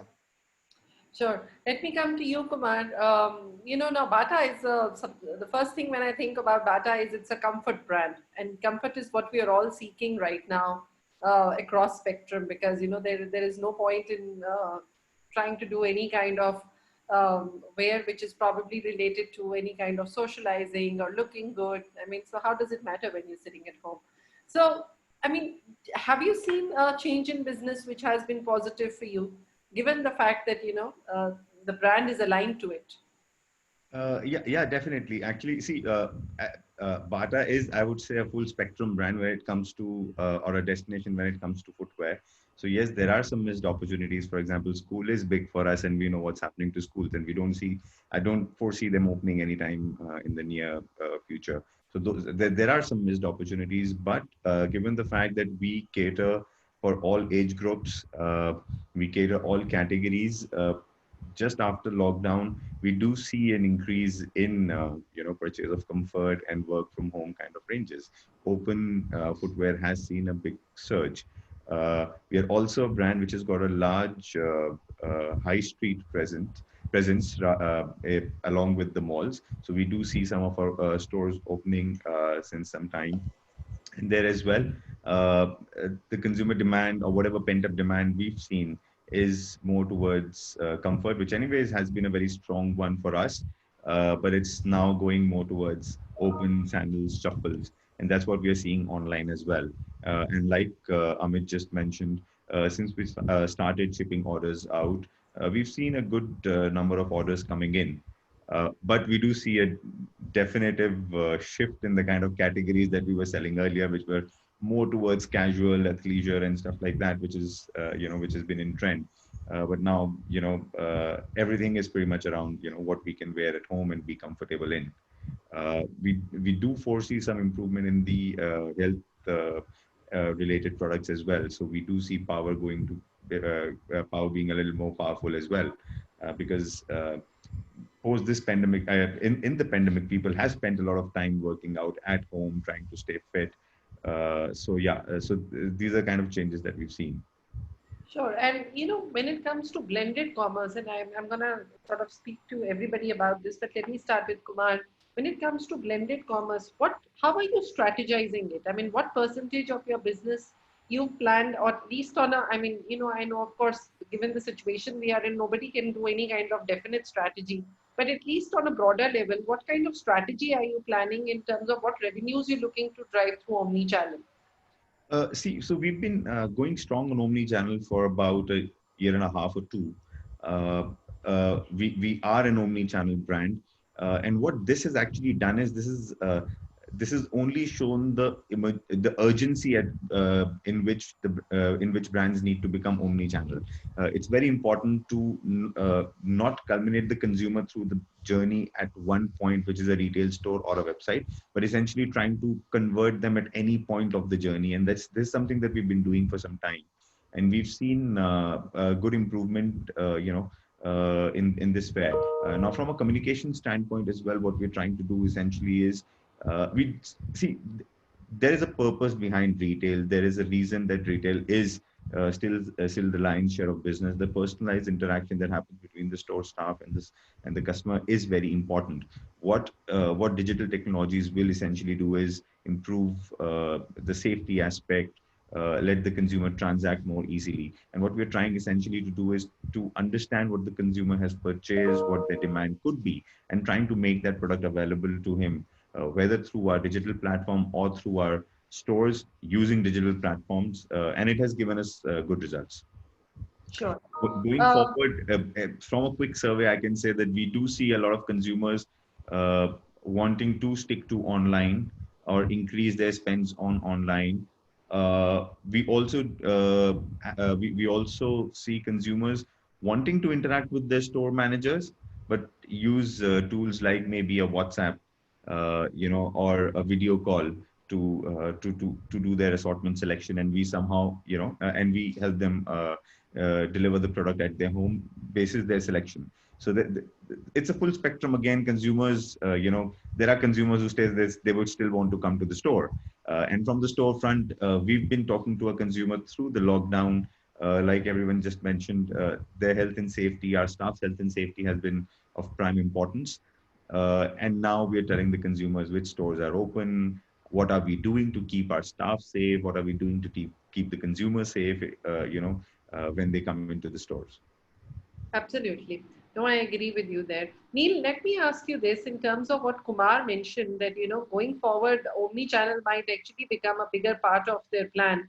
And, while it's okay that we know that there is a lot of enterprise technology and there is a lot of platforms on which, you can build your online stores and everything. But as Kumar mentioned, and also we found that others mentioned earlier, there was Rakesh there from Adidas, and then there was Vineet Gautam from Bestseller.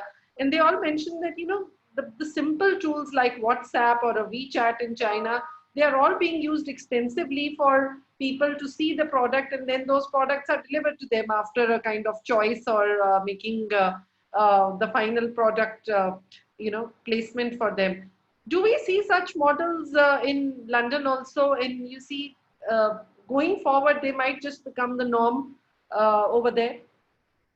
Yeah, certainly here in London, it's becoming more and more important all the time. You figure that e-commerce before this pandemic was running in fashion, or non-food consumer goods, was running at about 16 to 18% of all retail sales. The estimate this year was it was going to be around 20, 21%. The reality now, of course, is at this precise moment, it's 100%. The long term, it's probably going to end up as around 40% of sales. That's double what it was before. Now, how do you make your brand, because everybody is going in now to a very crowded online marketplace, how do you make your brand stand out from everybody else's? How do you make your platform? Whether you're selling on Amazon, or you're selling on one of the major marketplaces, or you're selling through your own website, it's a big issue. It's how do you actually get the word out there? How do you draw people to your particular site? Now, okay, social commerce, yes, social chats, the number of ads that are coming up every time you go on WhatsApp now, people trying to sell you something can be a little bit irritating. People are learning, they're doing it quite bluntly at the moment, but as it becomes more and more sophisticated, yes, that's the way it's going to work. But do you see drop shipping also probably becoming, because logistic play is anyway increasing in each country wherein, because India was of course a bit lucky there because we had our local and a very hyper local e-commerce, but while UK also has it. But do you see that drop shipping and, as you said, social commerce, or probably even a WhatsApp kind of order placement becoming more regular now than going to the store? And therefore, how will it affect the store? Okay. Certainly becoming much more regular. Yeah, drop shipping. Again, we see people when they go into stores now. Physical stores are going to become in the future showrooms. People aren't going to want to be trying on clothes. They're not going to wanting to spend quite as much time as they did. They don't want the crowded environments that they had in the past, where somebody's breathing over your shoulder while you're trying to look at a garment or whatever. So first of all, sort of augmented reality and whatever website that you've got, so you can put up a vision of yourself. Let me try this on virtually. That kind of thing is going to be a much more fun. So retail tech and the advances in retail tech are going to help tremendously. As to drop shipping itself, again, drop shipping was already started in certain areas, in particular supermarkets with food products. Yes, because you couldn't get a delivery slot to bring it to your home. So drop shipping is now expanding. There's a lot of people are setting up centers, to enable people to click and collect from various areas and whatever. So it's expanding all the time. It's going to become a major part of business. People don't necessarily want to wait 2-3 days, 2-3 weeks even, to get merchandise that they've bought. It's the see now, buy now, and receive now, which is very important for us. Sure. Given what Neil also said, that while people want to be connected with the brand and they want to buy the merchandise if they like your brand, but they don't want to come to the store and they want to do social distancing. Now, given this scenario, and we don't know how long this is going to continue, at least one is expecting for another quarter of 2020 for things to be like that. I mean, and I mean, you can talk about collective or the group at large. How are you going to sort of look at your store expenses going forward? Do you feel that, having large stores and paying too much rentals on them might be something you might want to cut operationally and probably spend it more to have a better digital experience for the customer?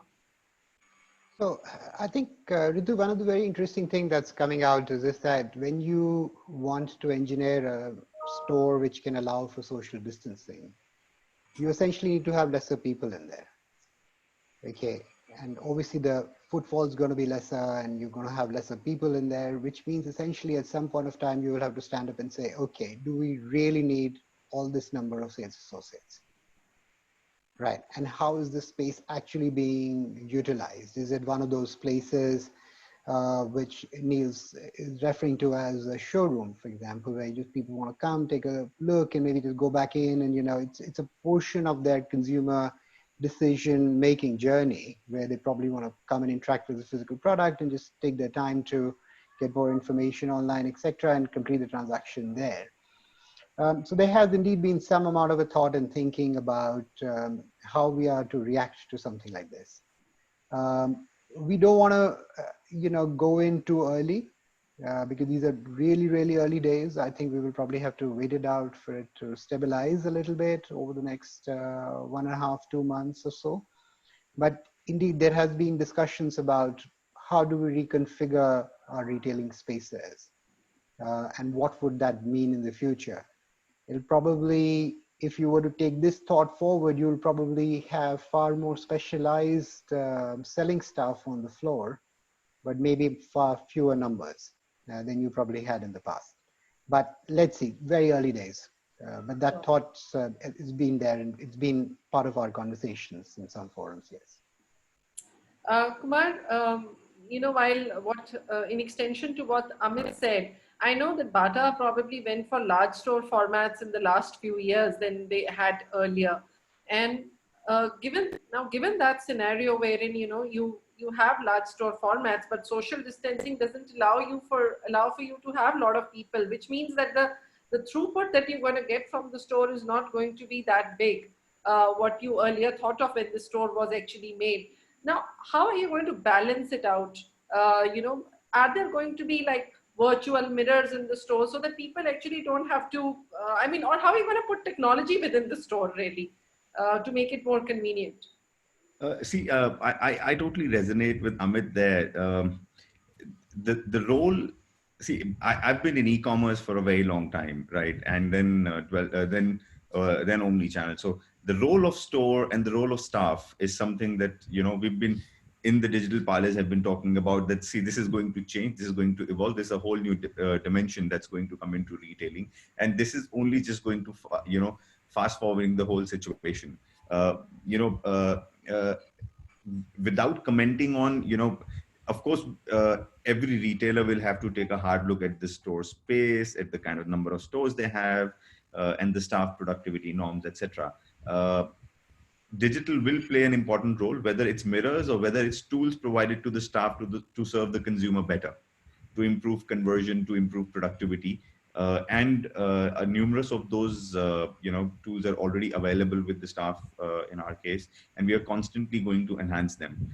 As a brand, I don't see a mirror coming into the store, but things like augmented reality through our site, helping the staff suggest, do some suggestive selling to the customer, which is backed on his purchase history and AI telling him that these are the other shoes that the customer could, or these are the other products that the customer could be interested in, would become more and more important to improve productivity in the store. So I think it's more to do with the consumer journey in the store, the moment of truths that he has, from entering to the store to the first greet to finding the first product, etc. At each of those points, we need to map those journeys again in the new situation and equip our staff to service the customers better. Again, coming back to Amit's point of giving more skills to our staff, right, to improve to improve conversions from the same store. Sure. Neil, let me ask you this before we actually also ask questions from our attendees. Is that, now I'm sure a lot of UK brands, or in fact European brands at large, would have had plans to go global. But now, of course, the global is not going to happen the way it was expected to be. There's not going to be stores right now, and global movement is also tampered with. So now, how, particularly in the next year and a half, how do you see brands from UK or Europe coming to India or some other emerging markets? Do you think it's only going to be digital? Or do you think they're going to tie up and only make sure that they don't want to invest in stores? So therefore, obviously, the same money for franchisees also, or partners or investees who are going to partner with them. Do you think that bilateral kind of partnerships are going to see a change as well? Yeah, definitely. I don't think there's going to be a change in the surviving brands, the strong brands that we've already got. I don't think there's going to be a change in them wanting to go abroad. If you look at some of the people that have got themselves into trouble in the UK and in Europe, like the equivalent of Debenhams, Cath Kidston that I mentioned earlier, their international part of their business is still going strong. It's their domestic part in the UK that suffered. So the biggest issue is not are British brands going to want to go abroad, it's just that finding the right markets for them and finding the relevant partners. Now, the traditional way of doing that, of course, is, if you're a retailer, is via franchising, finding a relevant franchise partner to work with. I think there's going to be a little bit more going ahead in the future, more of licensing rather than true franchising. A little bit more of joint ventures, a little bit more of sort of direct investment. They're going to need money to be able to do it. They're going to be able going to need to be able to put something more into the partnership in the future, rather than just, here's a brand, take it, it's going to sell itself. It's not. It's going to be a very competitive marketplace. It's not only us, it's not only the British, it's going to be the French, the Italians, the Germans, the Americans. They're all going to be piling out there to say, my domestic market is not good at the moment, so let's see what we can do internationally. So the biggest issue is finding the right partners abroad, the right partners in India to match with these brands. I can certainly pull up a big list of brands at any one time that are really strong, really healthy, have the right image, and would want to partner in India. Now, getting our guys over there to do the matchmaking, that's a little bit different. Sure. So let me start. There's a good question that has come from Anik Banerjee, I guess. What do you think about the future of perfume market? I mean, this could be a good one. I mean, particularly for cosmetics and I think beauty products and probably all the products related to it. This is going to be a very difficult time because obviously, who are you going to make up for? So what is your, so barring essentials like, your personal use consumer goods, what do you think is going to happen with the beauty and cosmetic market? Okay, that's still on me, right? Okay, yes. The beauty and cosmetic market is still going quite well. If you look at the online statistics, people are still buying beauty products at home. Maybe they're not going out to impress their friends with how they look, but they do want to, like women do care about what they're looking like in front of their husbands. Men do care about what they look like in front of their wives. So the cosmetics market is still going strong. And the initial changes that were happening over the last year in cosmetics and beauty products is still going forward. So people are looking more for natural products. They're looking for organic products. Saving the world and everything like that comes in very, very strongly in this particular area. And I think that's going to go on and go forward. The more people come out, the more they're going to want to smell good as well as look good. The more they want to be using sort of grooming products. So it's an area certainly that I think is a big opportunity ongoing. Which brands you take on? Obviously, there's the few global operators that own lots and lots of brands. They tend to dominate the world. In the UK, we've got a lot of very young, fast-growing organic brands that are building up right now. This is also an area for inward investment from India because you've got a lot of good Ayurvedic brands, which again tick all the boxes as far as what the consumer is looking for. And there's a big opportunity for them to come over to the UK and to Europe right now. So this is an area I wouldn't have any particular worries about long term. Sure. There is a very interesting thing I just want to add. They are predicting that we're going to have the worst depression, the worst economic depression that in centuries. And when it's an era of depression, it is the cosmetics, in specific the red lipstick, whose sales actually go up. So I don't know so much about the perfumes, but you can expect a lot of red lipstick around. Is there a logic to that, or it's just that trying to? Well, so I believe that I believe that it makes the wearer feel a lot more confident, and therefore, in an environment where the economic chances are not very good, they need a little bit of that boost to try and differentiate and stand out. So so the research said. So let's see how's it going to be. But I think cosmetics and beauty products, I think it's probably a good place to be in at the moment. Yeah. Sure. There's another question, Neil, that do you think retailers are going to push more for private labels, particularly, I guess, in F&G market, or even I think in terms of some other fashion or some other categories, as opposed to having like a shop and shop with a lot of different brands? It might just mean better margins. So what is your view on that? Yeah, the mono-label market has been a very strong market for a long time. Most of the big retail chains that we've got, which internationalize, are already mono-brand or white label. That to grow. If you're taking on somebody else's brand, unless it's a major, well-known brand, you're taking a risk. And nobody wants to take a risk at the moment. As it just was mentioned, we're in for the world's greatest recession in many, many years. Our government is talking about it's going to be the greatest recession since late 1940s. Then we had a Second World War to pay for. The government was effectively bust in those days. It took a long while to recover from it. Forget 2009, that was a minor issue in comparison with this one. Maybe it's going to be as bad as the 1929 or whatever it is, sort of recession then. So times are going to be very tough. Governments, our government put in £300 billion worth of measures in order to support the economy. I believe India recently announced a $266 billion, investment into the economy. Someone's got to pay for that. Where's that going to come from? Yes, there is going to be a recession. It's up to us, the retailers, to help get us out of that recession, to give people back the feel-good factor that they used to have. We want everybody, when they start going out again, to feel good about it, not to feel afraid of it, not to feel that, well, I've got to guard every penny in my wallet to decide where I'm going to spend that. But no, I want to go out and spend money again. Now, how they spend it and what route they take to spend that money is the area that's going to be very different. Can we give the mic to Manoj Pant? He has an interesting question for Amit and Kumar, I see. Am I audible? Yes. My question first is to Kumar. You are a custodian of a leading brand, Bata. Do you think in the change scenario, the margin you give to your channel partner would go down now that the cost of all retail outlets is going up?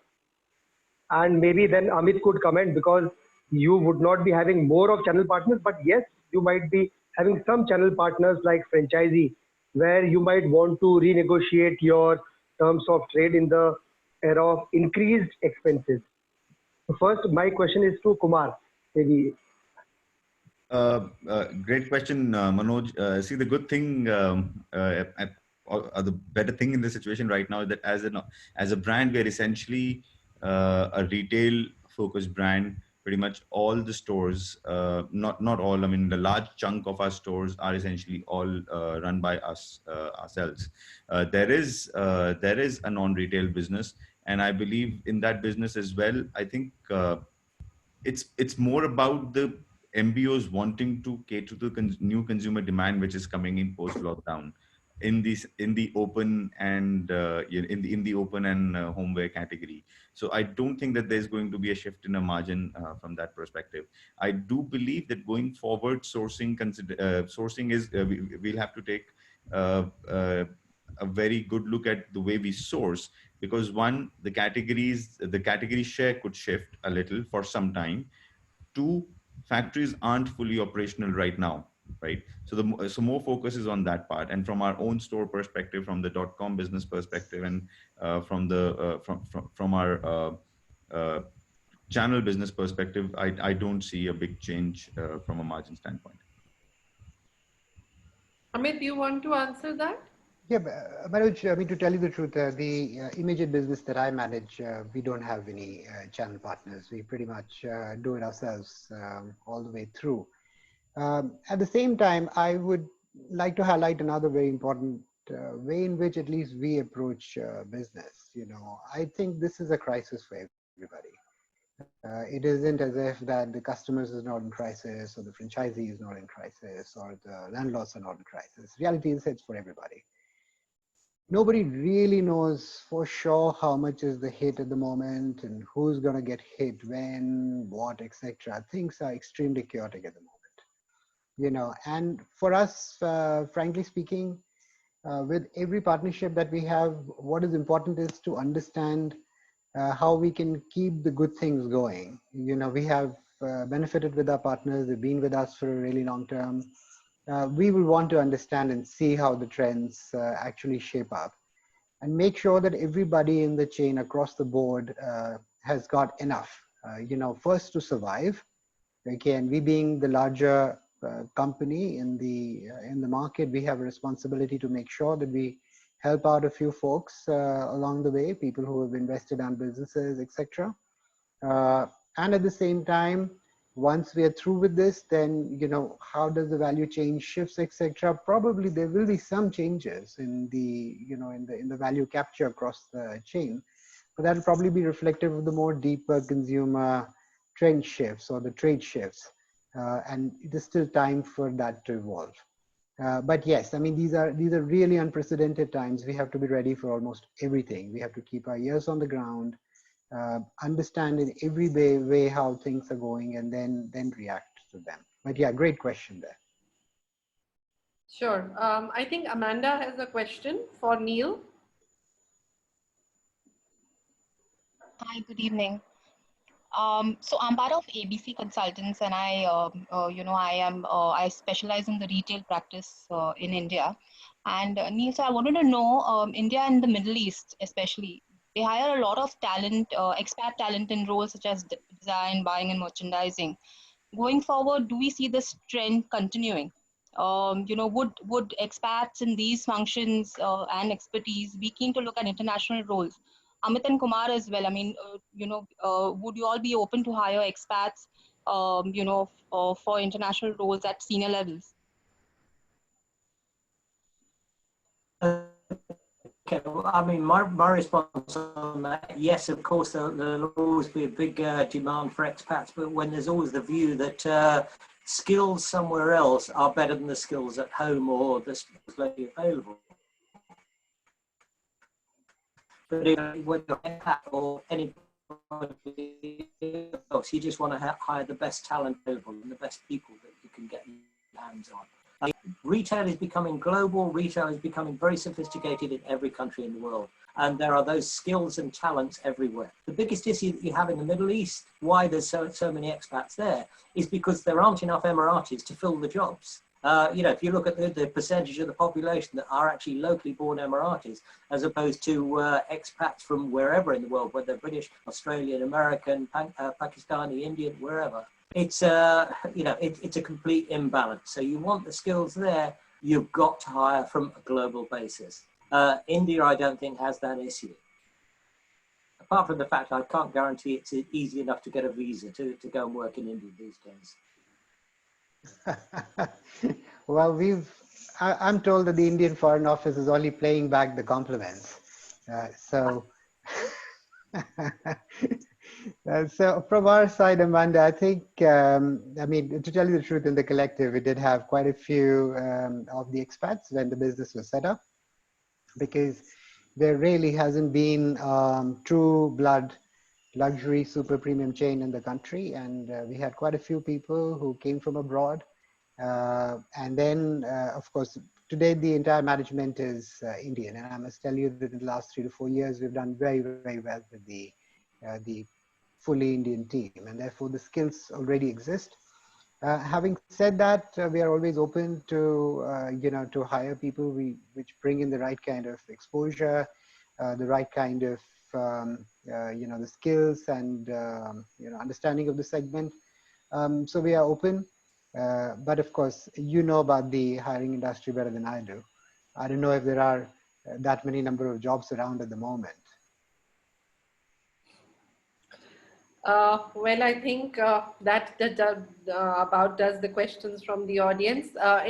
Would love to have some parting thoughts from you, Neil. I mean, how do you see UK brands doing business in India going forward?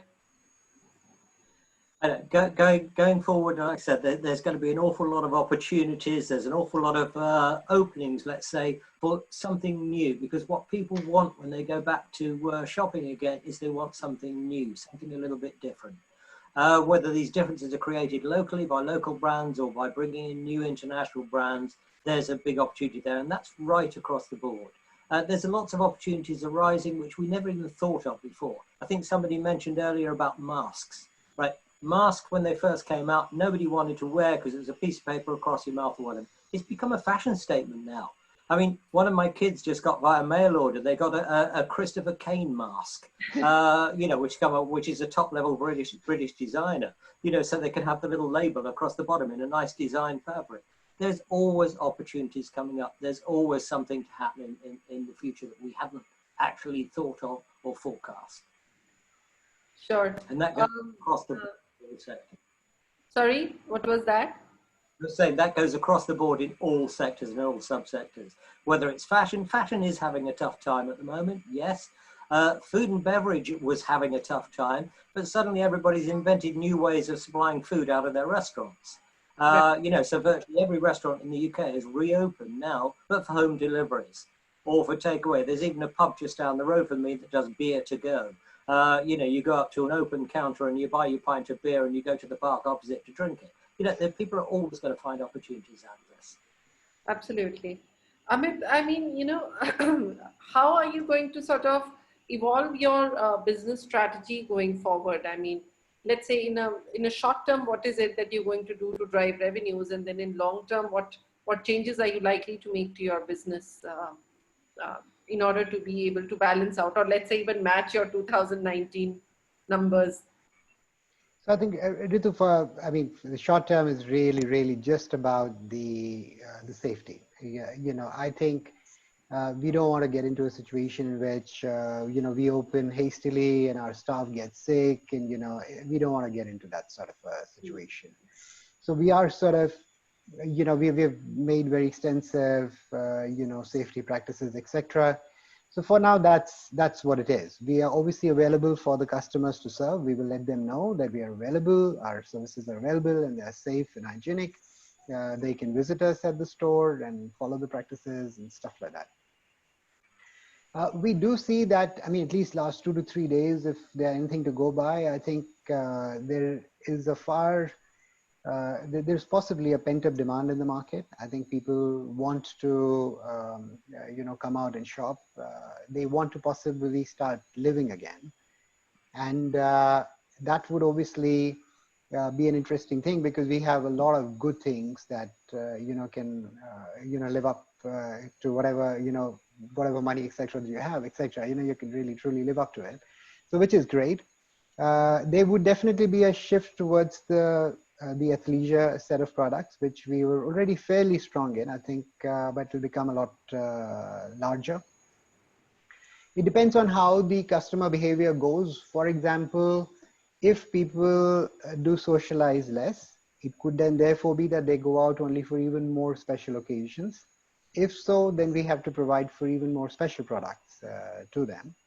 It could also be this, that that there is a far more rapid casualization of even workwear, which was already a trend in the market. It will possibly go even more faster, and we will get to respond to that. Digital definitely is the way to go. I think the entire service philosophy that we always had and service in a humanized sort of a fashion, happening across digital as well as our storefronts and all the other touch points that people will come in touch with, is really where our focus is going to be. Sure. Kumar, do you see, I mean, the organizational design changing, particularly now with Omni-channel becoming such an important part of the business? How would you see that the organization, particularly let's say from Bata India, would look like in 6 months from now? See, the good thing in our case is that we've been moving on to this omni-channel journey for a while now. So from an organizational standpoint, it's the whole group of people coming together, in delivering this omni-channel experience to the consumer. So it's not just the team that's been doing e-commerce traditionally, or the team that's been managing the digital business who's solely responsible or is or has been responsible for this. The operations guys have their own role. The marketing team has their own role. We've been connecting well with our consumers. The good thing about Bata again is that the loyalty base is huge. So it's essentially, from an organization standpoint, omni-channel as an agenda has been across the spectrum, starting from our distribution centers to our stores to the communications that are going out. And I think there's going to be more impetus on it. But as an organization, we've been on it for a while.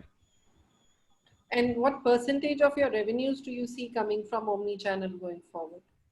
Right now, anything with respect to revenue is a tough one to answer. No, percentage. Yeah.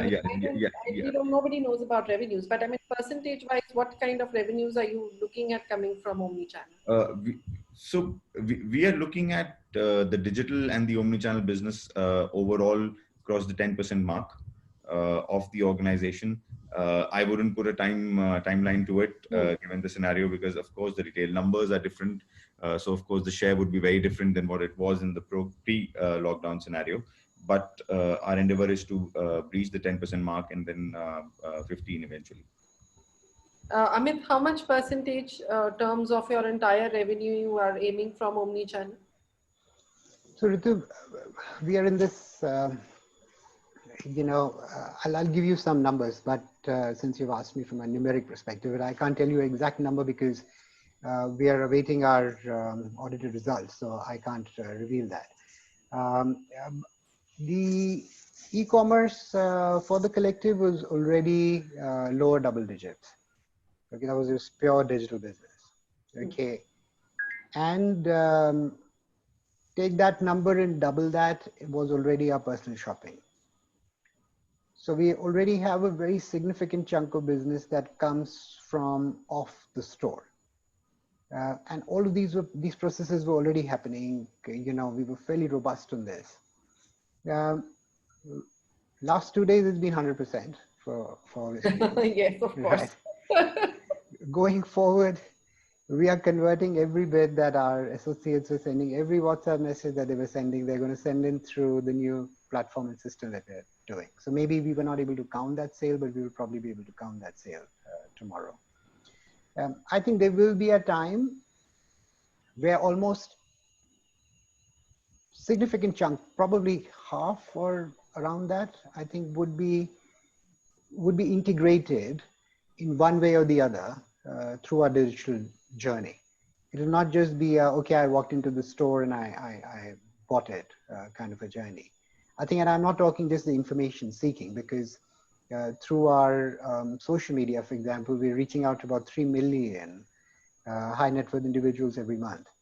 Okay, and that contact set is not what I'm talking about, but the fact that somebody would actually click on something on our website and then make a decision to buy.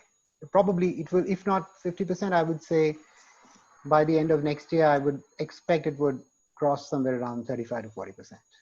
That's great. That's super. Neil, what is the general trend in percentage terms that is the business that is going to come from digital?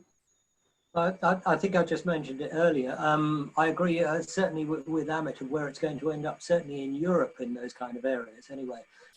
You've got slightly different issues, I suppose, in a huge country like India with such a big population as a percentage, in where your showrooms are and therefore where your effectively your pool is that you're getting your shoppers from. But at the same time, here in the UK, certainly So I mentioned earlier, it's currently, or previous to this, it was around 16 to 18%. It's going to end up now or after this is around 40%. That's the estimates that we have anyway. 40%, that's quite a big. It's a very, very high percentage. Right now, as just mentioned, it's 100%, yes. It will go back. An awful lot of people are going to go out shopping. They're going to do the new way of shopping. They're going to wander into stores. They're going to look at things, but they're going to buy from home, or they're going to buy on an iPad within the store. They're not necessarily going to shop in exactly the same way as they were before. So up to the area of around 40%, yes, is very highly possible, or probable rather than possible, by the end of this year, beginning of next. That's great. So while we are at the end of, we're going to conclude the session over here, but I think some great interesting thoughts, and I'm absolutely delighted to hear that 40% is a significant number of your, and particularly from I mean, Amit mentioned 100%, but I think even if we touch brands touch anywhere between 20 to 25, 30% of their business coming from digital channels, you back in business. I mean, the survival issue is anyway taken care of. So I hope, IReC Wire, we are trying to do our maximum to make sure that the journey of brands, the journey of retailers is going to be much easier to achieve this 25, 30, 40% they have targeted to achieve through online channels. And whatever, best practices that can be there in order for retailers and brands to imbibe in order to get these numbers is something we would love to talk about more in our future series also, and also on the website, which is irecwire.com. So thank you very much for joining us. Thank you, Neil, Amit, Kumar. I think that was a great discussion, and I wish you all very well. Over to you, Pratima. Thank you. Thank you. Thank you very much. Thank you all for joining us today. It was a wonderful session, and it was a pleasure to have you all here. We had a lot of good questions. Thank you, delegates, for all those questions. We wish to see you again in the near future, and hopefully offline and not in the confines of our houses. We will also be announcing our second part of IReC web series soon. So stay tuned on our social handles. We are called IReC Asia on Twitter, and on Facebook, LinkedIn, and Instagram, we are called Indian Retailer. Please also fill a short survey for us to get some relevant feedback on this webinar. Till then, stay healthy, stay safe, everyone. Let's fight this virus together. Thank you. Thank you very much, everybody.